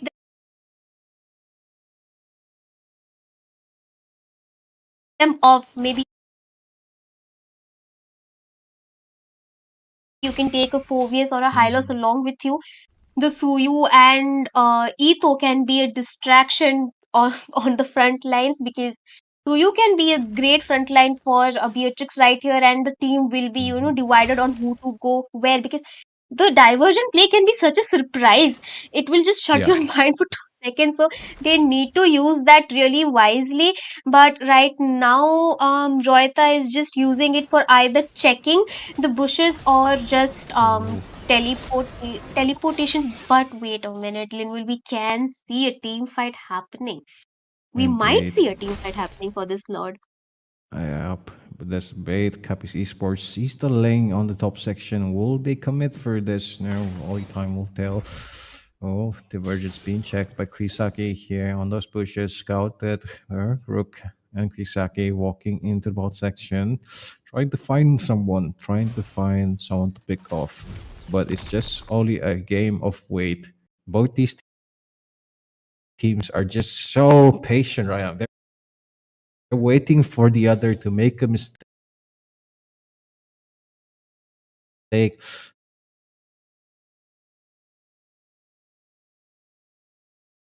so much and capitalize, which looking quite difficult for now. It is looking difficult because Team Evil Esports is also, farming up and maintaining that Oh, itemization. Dingo, the first one here to take the blow. There's the implosion, there's the damage. We're getting the kill. Oh, unfortunate. He just couldn't wait anymore. It was taking too long. Evil Esports buying time so much for them. It's just four members of Capiz Esports now, but they will be going with the divergence. There is the tunnel gun. No, maybe this time there. Knockup they're coming in. Massive damage bursting down. MNC here. Josie, they're getting trade off here. Double kills on the swap ball. It's only this marksman left. Ito. Immortality also being popped. That is a complete team wipeout. Evil Esports looking to close this game with only Dingo going to be spawning in. MNZ also has to join for his team. They're trying to finish it off, possibly early on. Dingo only going to be the last line of defense. Just one horse versus 4-5 members of Evil Esports. And they are going to take game number 2. Man, just like I said, they needed to just play around that Moscow, which they did pretty well because we did know that the Ling, if he falls off onto the early side, which he kind of did, and he did get back on from the mid game as well. Good initiations coming in from the side of Evil Esports right here. I mean, we will have to give it to Root. He did manage to, land pretty good implosions. Um, and I think I'll have to give it to Vexana. She was quite Yep, yep. good with her attack cards. Her Horrify, she provided those team fight CC that was much, much lacking onto the last game. And I think Evil Esports well drafted and well done this time around.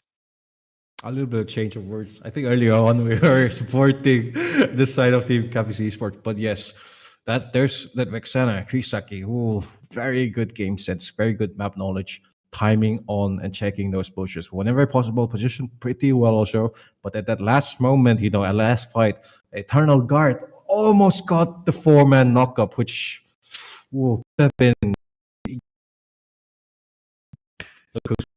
It's not that's he's so tired with a massive comeback. Oh, I mean, played pretty well, and this took game number 2. Definitely, Lin, man. To be honest, it was the Moscow, right? If not for the Moscow, the Ling was not performing his best. It was very obvious from the way he was playing, but there was Moscow.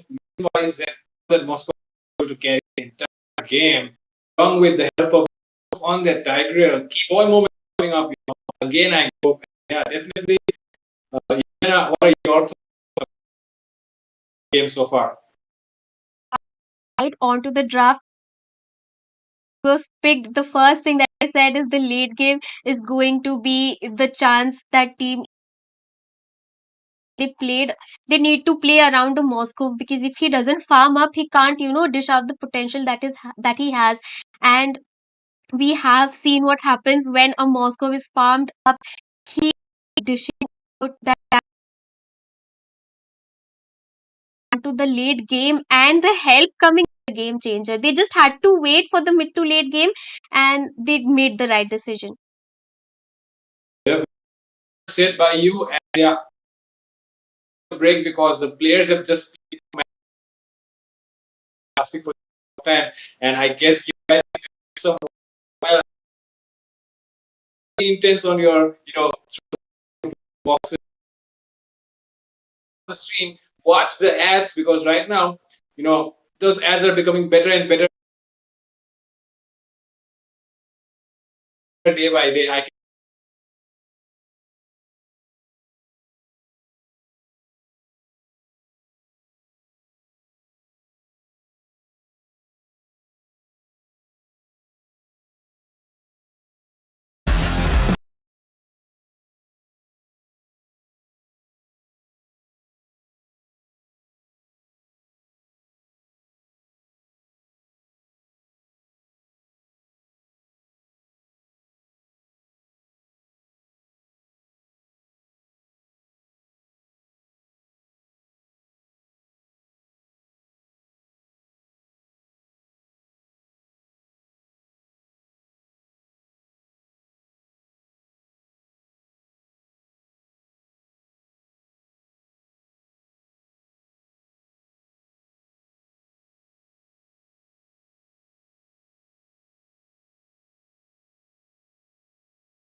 Legends, the Nordics Cup is coming up and I've got something special planned just for you. Curious about what I'll be wearing? I'm not giving it away just yet, but I might drop in a little hint if you're paying attention. And if you really want to know, follow me on Instagram for the inside scoop. But be ready, because I don't make it easy. Follow now and get ready for the ultimate reveal at the Northeast Cup. See you there.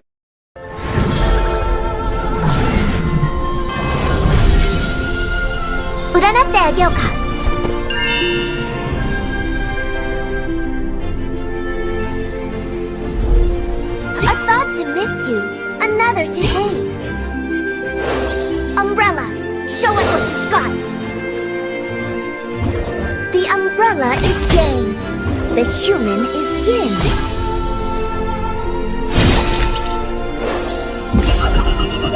Akuryo Taisan.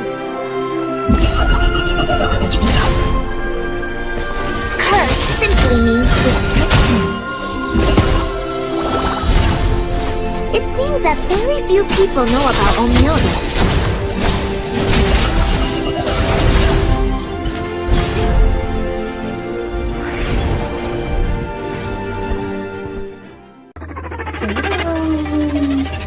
Time to fly! Chokyo Mokyo.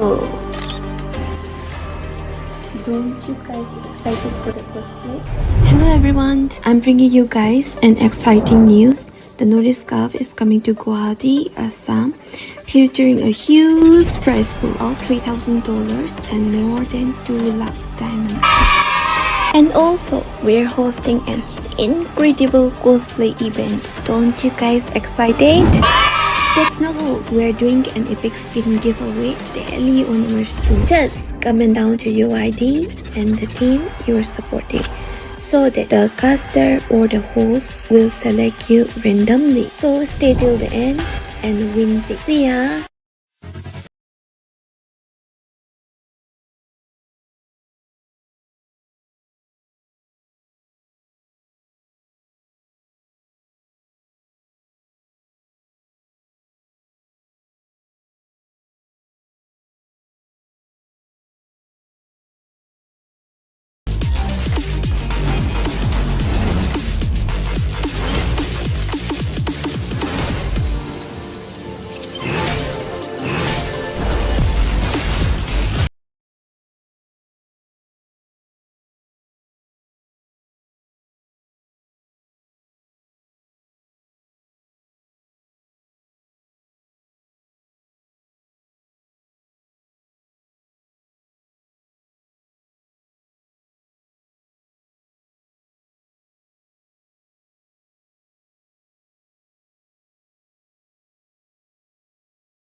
Wait, bro, chill, bro. Daddy, chill. Do you want to get a free epic skin? Yeah, Battle Knight Esport is doing a free epic skin giveaway today, tomorrow, every day in every live stream of this tournament. Free epic skin, bro. Free epic skin. Free epic skin. For the Dixon? For the Dixon? For the Dixon? Give it to me now. Hey, bro. Give me the Please, free please, skin, bro. Please don't kill me, man. I'm just a messenger, bro. Please don't kill me. I have a wife. Give me the I skin, have bro. kids. Please. Give me the Please skin, don't bro. kill me, bro. I'm just a messenger, man. Let me tell you how you can join the giveaway. Let me tell you What? how you can join the giveaway. Okay. Just stick around till the end of the live stream, and Okay. the host and the casters they will select you, man. I'm gonna go watch the live stream. Just comment down your UID and the team you are supporting, and they will select you. Please don't kill me, man. Please. If I don't get the skin,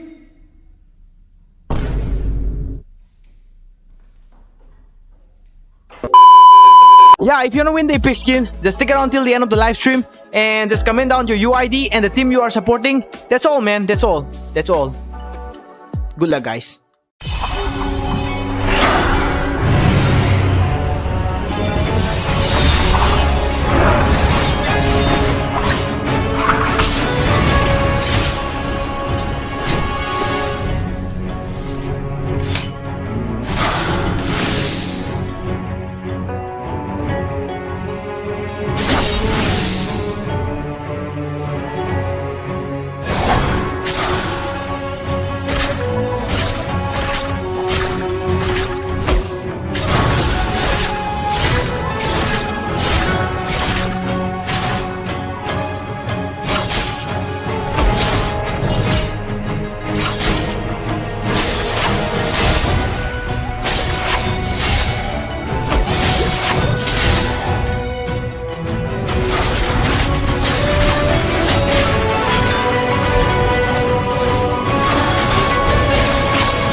We are back again, and this time Miss Jenny with us here. Linville, we welcome Jenny to the third match between Team Evil and Team Compass Esports. And definitely, Team Evil, Team Evil, even though they were underperforming in that first match, in the second match they were definitely to make a comeback. And I hope Jenny, you were watching the last match at least.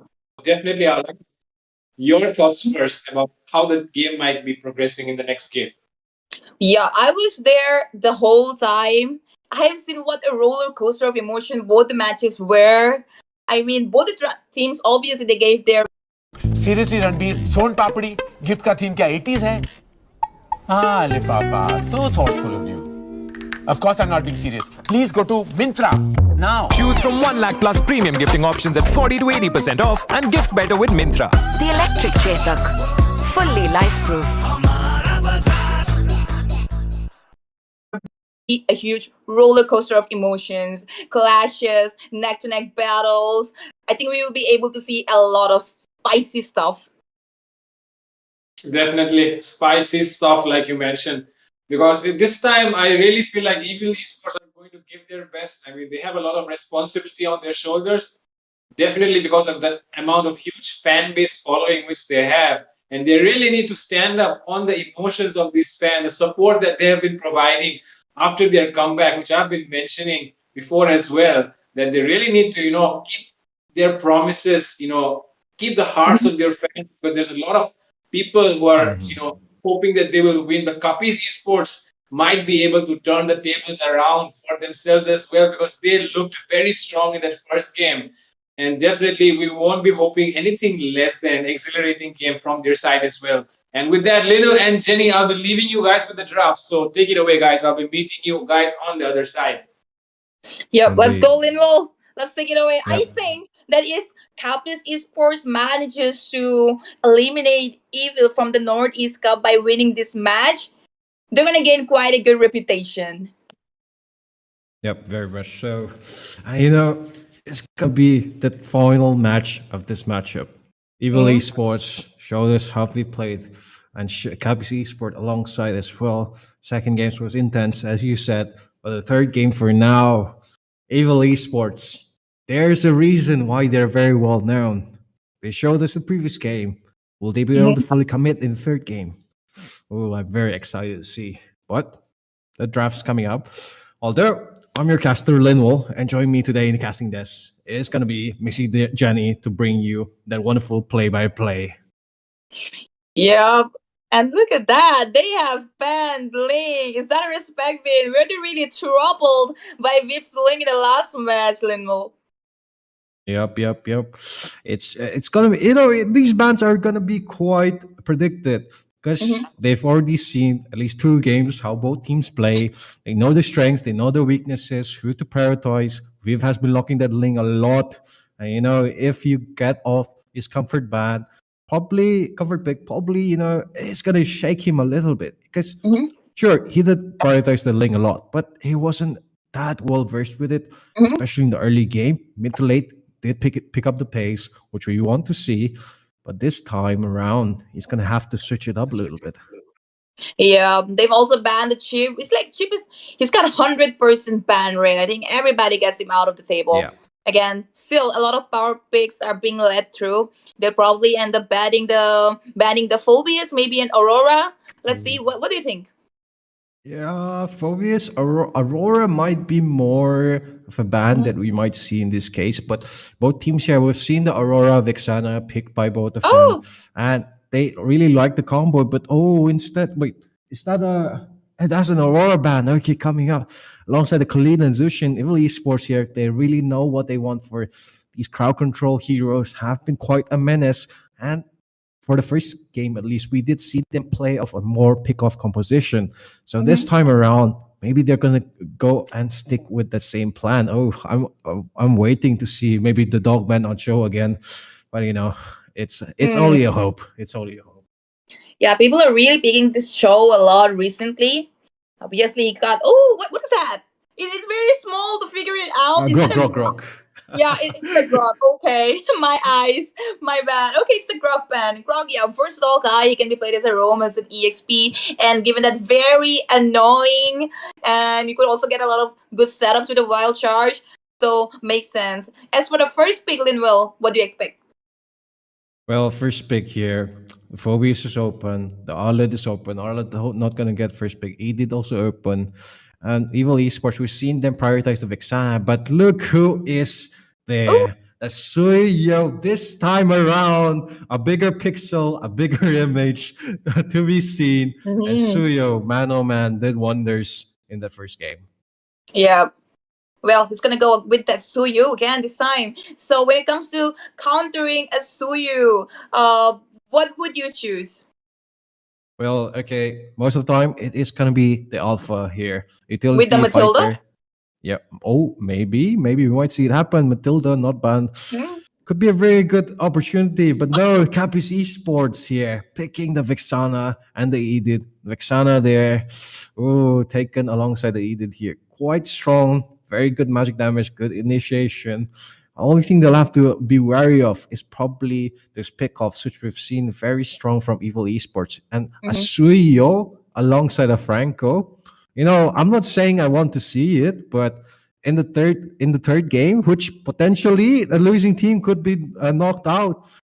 Evil Esports, come on, bring us some drama, bring us some content. I want to see this. Yeah, Linwell, you will know about the drama Oh. once you visit the chat. But again, Matilda, I was actually thinking that Capis will go for the Matilda Alpha combo right when they pick Suyu instantly. But then no, they want to prioritize the Edith and the Vixana instead. It might be a snatch pick because we saw their EXP laner in the last match, Blair, playing on with that Edith and seems very comfortable with that hero. Again, Moskov in the goal lane. What's your take on that? Well, Moscow in the goalie has been quite good for Evil Esports. They picked it on game number 2 and game number 3 earlier game, and it's on MNZ. Okay, so very good goal laner, very good positioning. Even took carried the last game through, and pushed him for his team.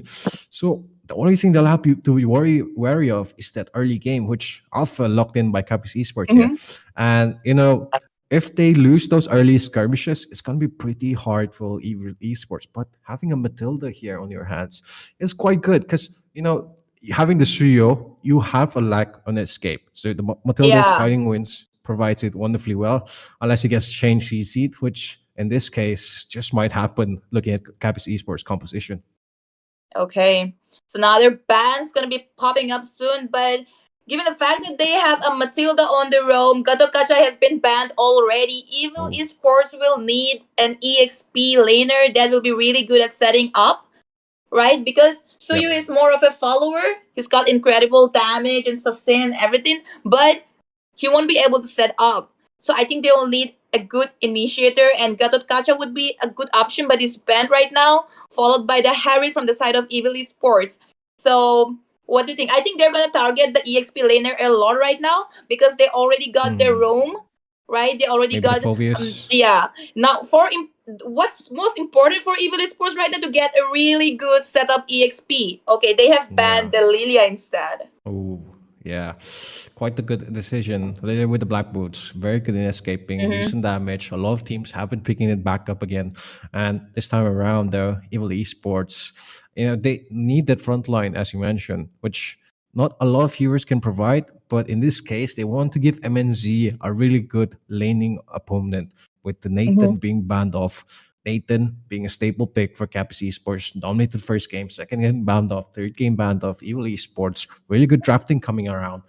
But the first pick for the second draft phase is going to go to Capiz Esports. So this time, they could be the ones to pick off this XP laner, which, Phobius, maybe could be. Yeah. Phobius is there. Okay, Beatrix, you're going for wait, what? Oh. Wait, what? Is that a mid lane Beatrix? Actually not bad. I have myself tried Beatrix in the mid lane and it works. It works actually. She got the range as well. But yeah, most importantly, they need a good No, EXP no, no. laner before Capis get their hands on it. It was just just an error Yeah. though. Never mind. Yeah, Beatrix mid lane could have been quite decent though. Jenny, you have to tell us about this. I mean, she's got that what those missiles that she throws, right? Hmm. You can clear up The rocket the waves launchers. Yeah. fast, really fast, and everything. She's good. She works like a mage. But instead, Capis is gonna go for the builders on the goal lane, and they're going for a Cho in the EXP lane. Is it gonna be enough? Ooh, just might be. It's on the dogman, but yeah, they're all lacking on that front line, which we mentioned Mm. earlier.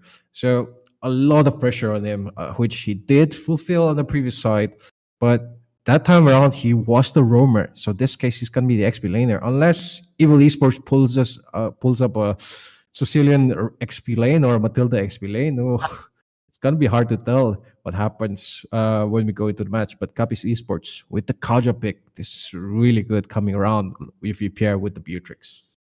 Definitely. Chao cannot dive in. Suyu cannot dive in. They have that Kaja right there. And they will also be having a decent front line with the Edith as well. But I think Evil Esports still is lacking quite a bit when it comes to providing the front line and setting up. So we'll have to see. We'll have to see what they say. Yep, indeed, very much so. And they have, as you mentioned, they have everything they need in the mid to late game phase. The early game is where they're going to struggle a lot. So there's level of force. The optimized plays have to be quite good coming from Evil Esports. They need to get sync on the level force, get the XP from the XP lane to make and the XP laner. And the mid section, the roamer cleared it off and get all your team to level 4 for the team fight. It is very important, which we didn't see a lot of teams utilize that fact.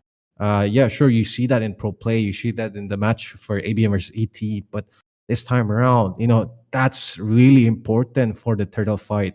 Which, if they don't take, okay, never mind. I guess not that important anymore. But yeah. Yep, and we move on to the Lands of Sun. This is gonna be the final match between Evil Esports and Capis Esports, guys. The deciding match as to who will move on to the next round in the Northeast Cup. Whoever loses is gonna be eliminated. So make some noise, chat, share the stream, and let's hit 2,000 viewers, which I think we might have actually crossed. Don't you think so? I mean, Manipur is the powerhouse of MO. Yep, indeed. And there's a reason why this game is really popular here, and very much so. Evil Esports still have to show us, what they have, what they can do. In this case, fights though gonna be breaking out very early on, but rotations coming from the dogman is gonna be quite crucial. Oh, they might be looking on for a gank though, possibly. Yeah, I can see that Capis is playing a little bit on the back foot right here. Evil going really aggressive. And could be a setup in the bottom lane. Josie might be in trouble. No, it's Kirisaki. Josie, it's not level 4 yet. Or else, Kirisaki would have been dead. Yep. That steal on the jungle creep was quite important. But the dogman here doing what all Cho mains does best, cutting waves, rotating fast, which we need as a front line for Evil Esports. But Vivier dives in the back line. The flicker play comes in. Also, he did have the passive, so yeah, hard to get a first blood over there. Yep, indeed. Oh, the burn damage could have been sufficient, but it was just not enough. Yeah, but sending back to the lane though. We're resuming back on that. Paul hovering over this turtle. Wants to get the vision for his team. Kaja as well. Dingo trying to clear it off. Waiting for Ryota on the top section. Well, it's gonna be a bit late. We're gonna be the one to start a turtle. Yeah, it's already started, and so far, I don't think they have vision on him. Also, Matilda, their rook is keeping. Okay, they got the turtle. They also they almost got the first blood, but yeah, with the flicker play, he escaped. Yep, indeed. That was quite the thing there to be used. A spell being used off the board is quite fine there. Dingo does have the level 4. Just might want to commit onto someone in the bot section. Even the Matilda could be fine if all his team is present for it. The dogman though, look out for him. Yep. He's right there. It could be an ambush. Could be an ambush. Kirisaki not in a very good position. Got off guard. He's gonna go down. Look at that. First blood. Finally, Copy stays on the first blood. Suddenly, it'll be used up on Zozy up there. Ryota very low in HP, but will be able to go away using the deadly grasp. Yep, indeed. And no hesitation from the South Capiz Esports. The flicker play, although a little bit messy, just was what they need to get Kirisaki, which I thought would have flickered out, but he was changing seat for so long. quite Yeah. unfortunate. Evil Esports here. Possibly he has to go on the info that flickers are not available for the side copies esports. So maybe look for a play here. Maybe look for a play in the top section. No, mid lane section. Bingo. No. He's He gonna be fine. escaped. He escaped with the dash and with the flicker. If he didn't have it, he would have been dead. It would have been good pick up, but yeah, the flicker saved the day. In the top lane though, Viv as well as Dogman, they're coming to take a pick off on Viv. Will they be able to? No, he had the dash, but Dogman comes in. That's a good backup. Will there be a kick? And there we go, airborne already. Soldat will be taken down. Primal Res is used up to dish out some damage, but no, he will be punished. Yep, and that's the thing about the spells here. Keeping that info intact. And you know, this time around, MNZ has the flicker, so Capital Esports has to take into account if they want to go for this dive there. Dingo! Already. Just in the blink of an eye, he was taken down. This is not good though. Just before the turtle, they're gonna go straight for the turtle, given the fact that they're one man down. Will they be able to take it? Oh, only time will tell. Jasmine also being used there. The Dogman wants to go in. And the turtle has been taken by Evil Esport. Retribution play coming here. Viv just stole the turtle. I won't say 1 versus 5, but he was not even there. He just came in the last moment and just took it away. Like, you know, that was pretty sneaky of him. Okay, in the bottom lane though. Yep, trying to dish out some damage off there. But no, he's gonna be safe for now. Yep, indeed. And the individual plays here from Evil Esports have been quite good. He's, Viv looks like... Oh, Ito, that's a good shot. It lost. Evil Queller and the kill is taken down. Zobi very late to the party. But in mid lane section, then go no. But yeah, there's fights here. I'm really liking Viv on this Suyo. He's much more comfortable. Wants to take those fights and execute it perfectly well. It's much more better than this Ling. And you know, just stick with it. You know, just might go on to Paul. That could be a kick, and there you go. He'll be taken down. They're doing really good at taking these isolated pickoffs, right? Indeed. The mid lane, there could be an ambush. Dingo up there, as well as Ryota from the back line. And there you go, suppressed already, taking him inside the turn. But the flicker play comes in, and Kirisaki manages to escape. I had no idea that this guy was going to be safe. You know, I thought he was going to go down for sure. Indeed. Yeah, timing those skills here is what Capital Esports should have done a little bit better. They land the Divine Judgment, they land the CC here with the Horrify and the Eternal Guard, but they used it on the same time, which that just gave enough window of opportunity for Kirisaki to flicker out. So quite unfortunate. Capital Esports here wants to go for more a little bit though. Ito. They're trying to pressurize the bottom lane turret. Dogman, Blair is playing like a roam up there, and they're gonna pick him off. Wow, Ryota. He didn't even get the chance to click that flicker on. Indeed. Evil Esports here, waking a little bit up to the party. Dogman still on action. It's so active. Happy Esports though. Oh. Okay, Blair Dog went very low in HP. Zosi has been zoned out by Vil up there. He's just gonna come and use his retribution once again, not letting Zosi come anywhere near the turtle. Could be an engage or should have been used up, but Blair has been taken down. Could be Zosi, but not yet. He engages with the Spear of Alpha, will be able to take down Rook, I suppose, but not yet. The Sanguine Claws being used up by Kirisaki to keep him away from Rook so far. And the killing spree by Viv. He also got the turtle, right? Yep. And very good macro coming in from Evil Esports there. Just positioning their abilities right on time. And the Dogman there, getting an Earth Shatter on his face. It's look at it this way here.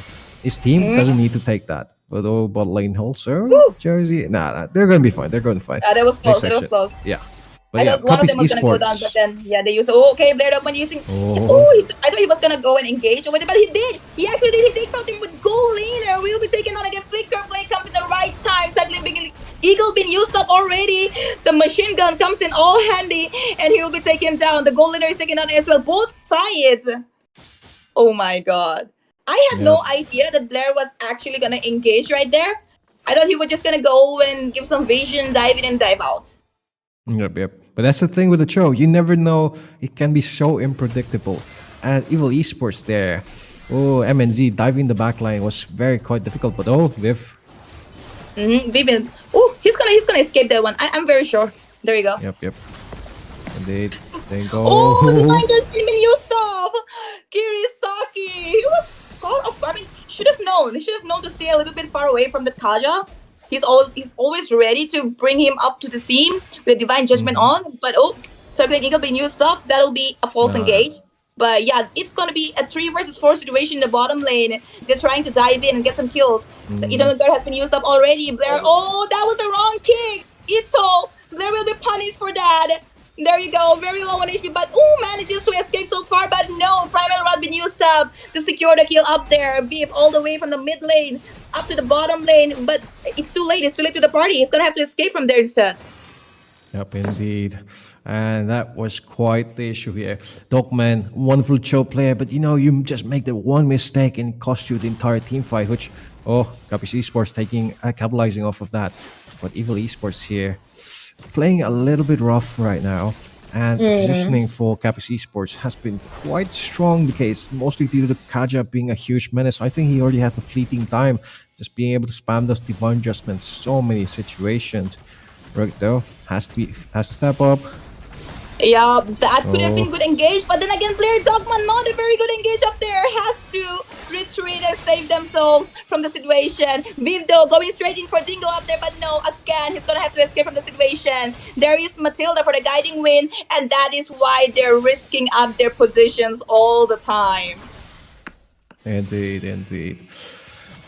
It's unfortunate there. You see, Dogman wants to go in for that, but you can't be doing that. The Divine Judgment is just so strong. Even if you have the Cho, it's just so impossible in certain scenarios. Yo, Struggling Eagle been used up already. That was a good knockout coming in very low in HP. Ryota will be able to shut him down. Viv is gone out of the scene already. Double kill. Blair Dogman is taken down already. But oh my god, Minjis has managed to take the Lord down. That was so risky. I thought Viv's out of the scene. They're gonna lose the Lord, but then Sanguine Claws comes in and the batting pack takes him down. They're gonna take the turret as well and move on to the next turret with the Lord in the bottom lane. Sanguine Claws been connected to Dingo up there. Dingo will definitely be going down. Finished by Rook. They're gonna take the inhibitor as well, I suppose. Nah. Indeed. Very good position coming for MNZ there with the Spear of Destiny. Getting Josie, the main jungler, pinning him on that wall there was so good. And able to position so well that he just dodged the Bennett's ultimate there, which, if it was in range, he would have been in much more trouble in this case. But Evil Esports here, very strong individual plays, very good priority, knows who to target for, knows who to go for.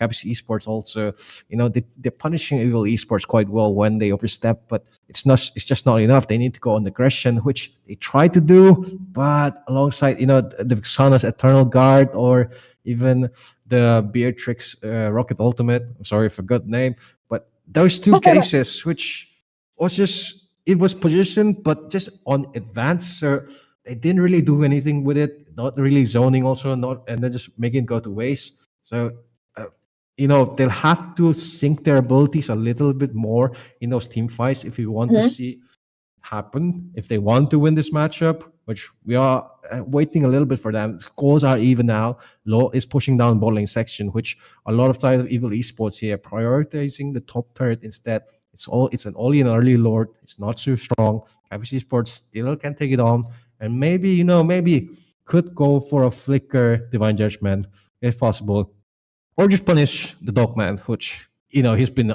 very aggressive.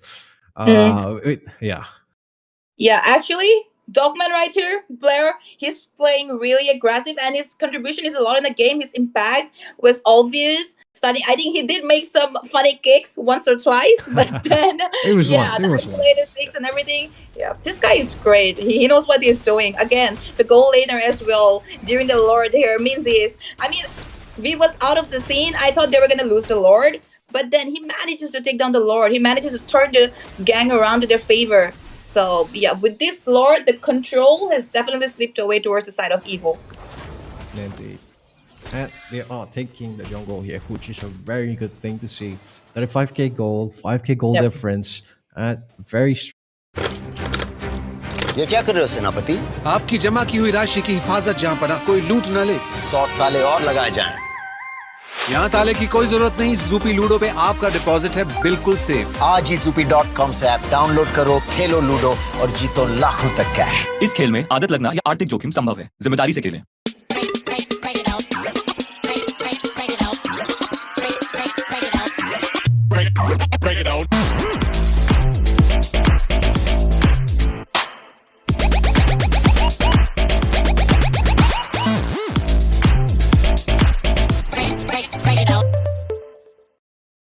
They're gonna have to prioritize marking Menzies as of right now. Yes, Viv is a problem, but bigger problem, Menzies. Don't you think so? Yep. Indeed. They come in pair. They come as a set, which Yeah.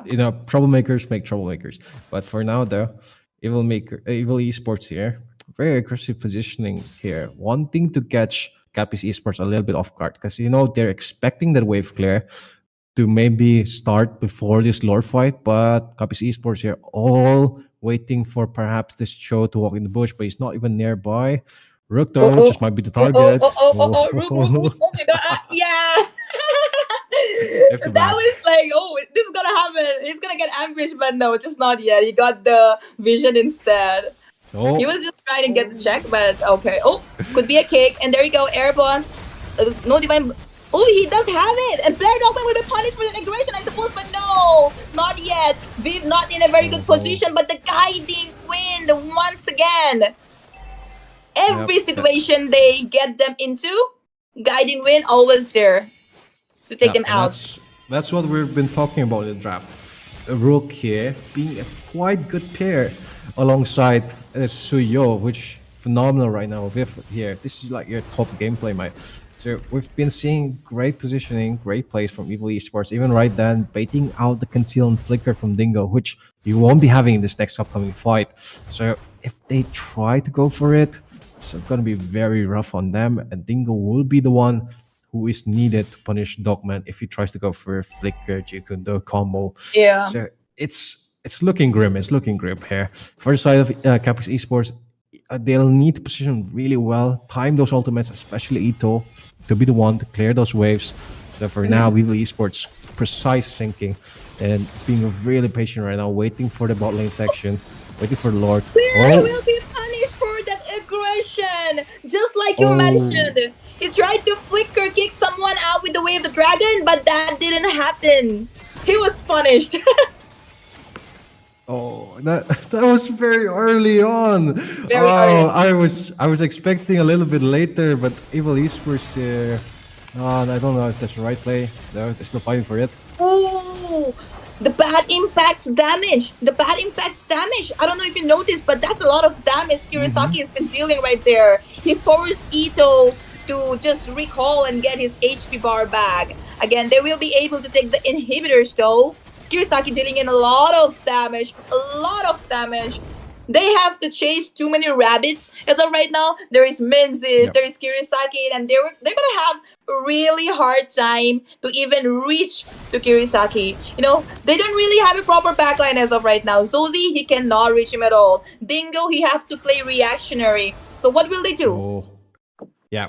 Indeed.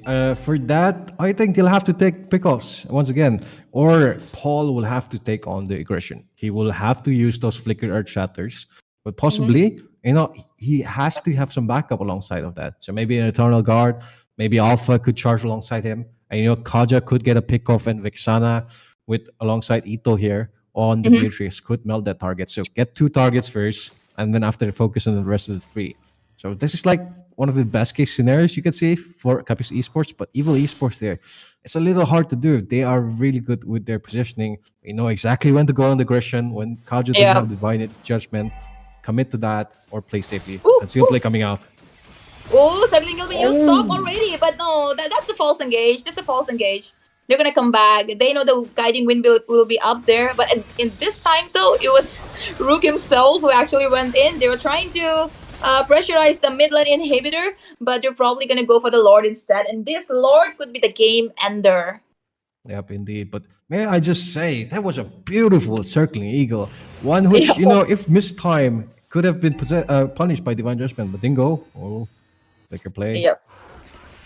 Also, they are being really careful this time. They don't want to waste their skills anywhere. They want to compete for this lord, it seems. Meanwhile, Kirisaki forced Tingo to go back. That amount of damage is bad impact. Easy lord once again for Evil Sports. Fear of Destruction has been used already. Hook going in for an engage. He's already teleported Moskov as well. They're gonna go and take the kill on. Oh my god, they already got 2 kills in. Okay, so it's just one. It's just one. It is out of the scene already. The Lord is marching towards the top lane. You know, I thought this. I saw some kind of graphic, and I was like, "Oh, is it a double kill?" But okay, not yet. So Yep, could yep. be. I don't know. Can they defend this?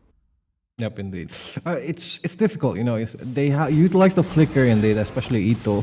So he will be the one being targeted by the Dogman, who has his flicker ready. Rook as well could go in alongside Kirisaki and Ding. It's time to grab your ticket to Celebration. Get flat 15% off. Paytm करो Lot of damage to Dingo up there. Suddenly Eagle been used up as well. Susie very low in HP. He's been taken out of the face up there. And it'll be a double kill for Viv. They will be ending this match right over here. And there you go. We have the first finalist to play for Manipur Evil Sports. Oh, sorry, semifinals. Yep. Got a little excited over there, Miss Jenny. Very But excited. yep. It was quite a good game there by Evil Esports. And you know, I'm glad they performed to their name, which showed us why they are one of the teams to look out for, top teams here, especially in Manipur, top 8 teams. They will be going to the semifinals. And you know, this time around, they finished off with a bang. Precise marking, precise knowledge. They know exactly who to go for in the end. Even those kicks here. Dogman targeting Ito, as I mentioned, who didn't have the flicker, was just the right thing they needed to do because Ito's their main wave clear, their main lord takedown there. So if you have only the Vexana, you have only the Alpha at the end. So it's very hard for the side of Team Capiz Esports to finish off that. Evil Esports, really well played. And Really well played. Viv, I'm really glad you showed up this game, dude. All you, man. This is all you. But yeah. For now, though, we're going back to the casting desk. Freda, man, what are your thoughts, man? Give us the deed. Give us the deed. Well, first thing I would like to say is for the side of team Capiz Esports, I see potential. I really see potential in them, but definitely Evil Esports just outshine them completely in this third game. I mean, the rotation, the macros, the micros. I mean, there was no stone left unturned from Evil Definitely. Esports match. They were just immaculate. They were just unstoppable, and yeah, definitely complete domination. Even though, yeah, they still lack the amount of what is composure which they show usually, because they definitely gave away 12 kills to the enemy, which is definitely not what you expect from a top team. But yeah, because of that Matilda, they were able to make some great plays, especially because they always had that guiding win available for the escape. And yeah, definitely that was it, I guess. And yeah, Jenny, what are your thoughts? Because you sounded so excited to cast this match, and Definitely. energy there. I was super excited because I was watching both the matches, the first and the second one, and the chat was going crazy already. So in the final match, obviously, and I have to say that the KDA over there, the silver on that show player is very misleading. That KDA is very misleading because that guy's impact in the entire match is way better than that. His engages with the dragon, even in the last moment, right before the Lord going and picking off Ito. No way to defend the Lord. So yeah, I enjoyed thoroughly. Definitely, like I mean, we all know that Blair the Dogman on his Joe is just immaculate, right? He does not make those mistakes. But yeah, once did see him getting caught out there. His overextension leading to a 3-man down on the side of Evil Esports, and at that moment, I felt like Capiz Esports might be able to clap back again. But after they came back online, after that respawn, they took back the control on their side. They did not let Capiz Esports have that map control, which they really needed, and they bounced back pretty hard. And yeah, Leonel, as you were the one who was analyzing this match so far, sitting down there with Jenny, what are your thoughts about the whole macro scene, the whole analysis of this match? Oh well, I'll definitely have to give to Evil Esports there. Really good positioning, really good timings. They know exactly when to use their abilities. Even, sometimes saving those flicker spots. If you're going down in that situation, if you get picked off, they don't commit to those flicker spots, which is what a lot of teams need to do. At least in the tournament, I've seen players at least not be hesitant on when they're using those flicker spells or purifies. But this time around, like Evil Esports, the third game, they performed tremendously well. But yeah, as you did say, also the Dogman, the show in the last section, he got a little excited. He's on the big stage. He wants to show off. He wants to get a magic kick here, okay, more possibly with the guiding winds, and then just get a huge knock up on everyone. But it happens. It happens. Although it was risky, being that last fight in the last moment for this last matchup. Which if they lost, ooh, we would have gotten a lot of hate or a lot of backlash. But they won, so all the praise to them. When you win something, celebrate with all you got. When you lose, just grief. But for now, we're celebrating, and Dogman, I'm hoping to see much more plays from you. Because that was just great to watch.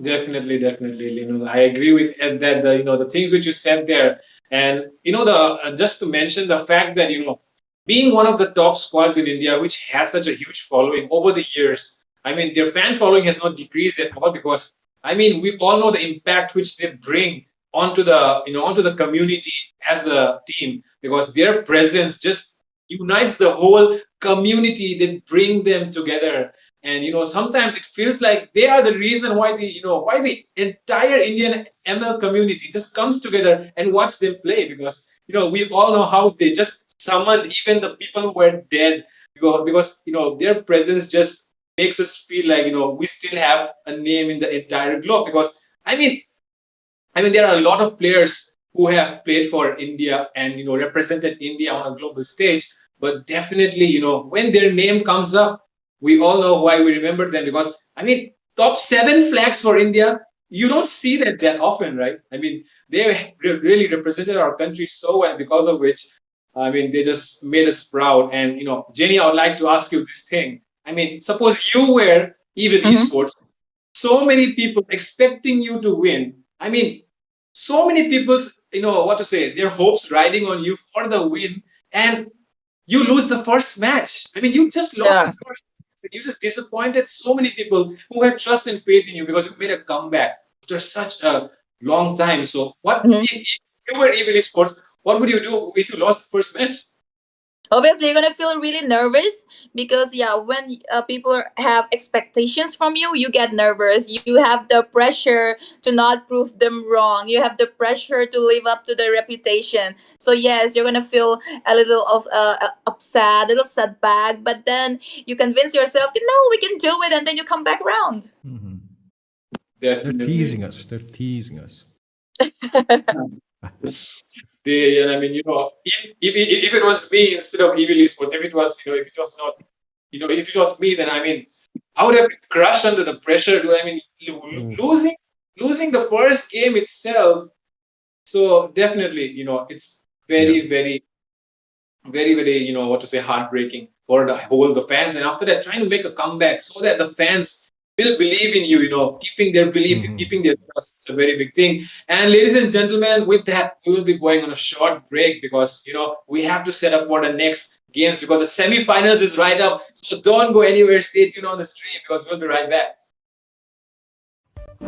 Hi guys, I'm so excited to tell you that I just received my cosplay outfit. I am so excited for the Northeast Cup. Also, just to let you know that the prize money for Mobile Legends cosplay event is 25,000. What? 25,000? Yeah. Like for real, 25,000? Yeah.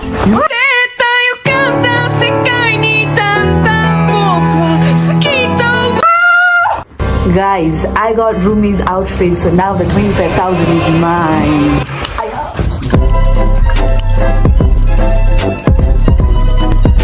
Guys, I'm running away. I got my stuff. And don't forget that the Northeast Cup land prize is $3,000. See you guys. I'm in danger. Okay. What about 2 lakh plus diamonds? Yeah, the 2 lakh plus diamonds also.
The Nordics Cup is coming up and I've got something special planned just for you. Curious about what I'll be wearing?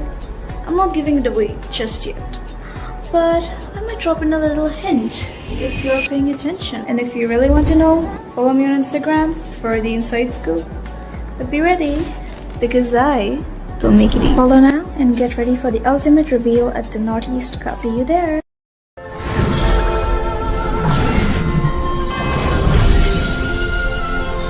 A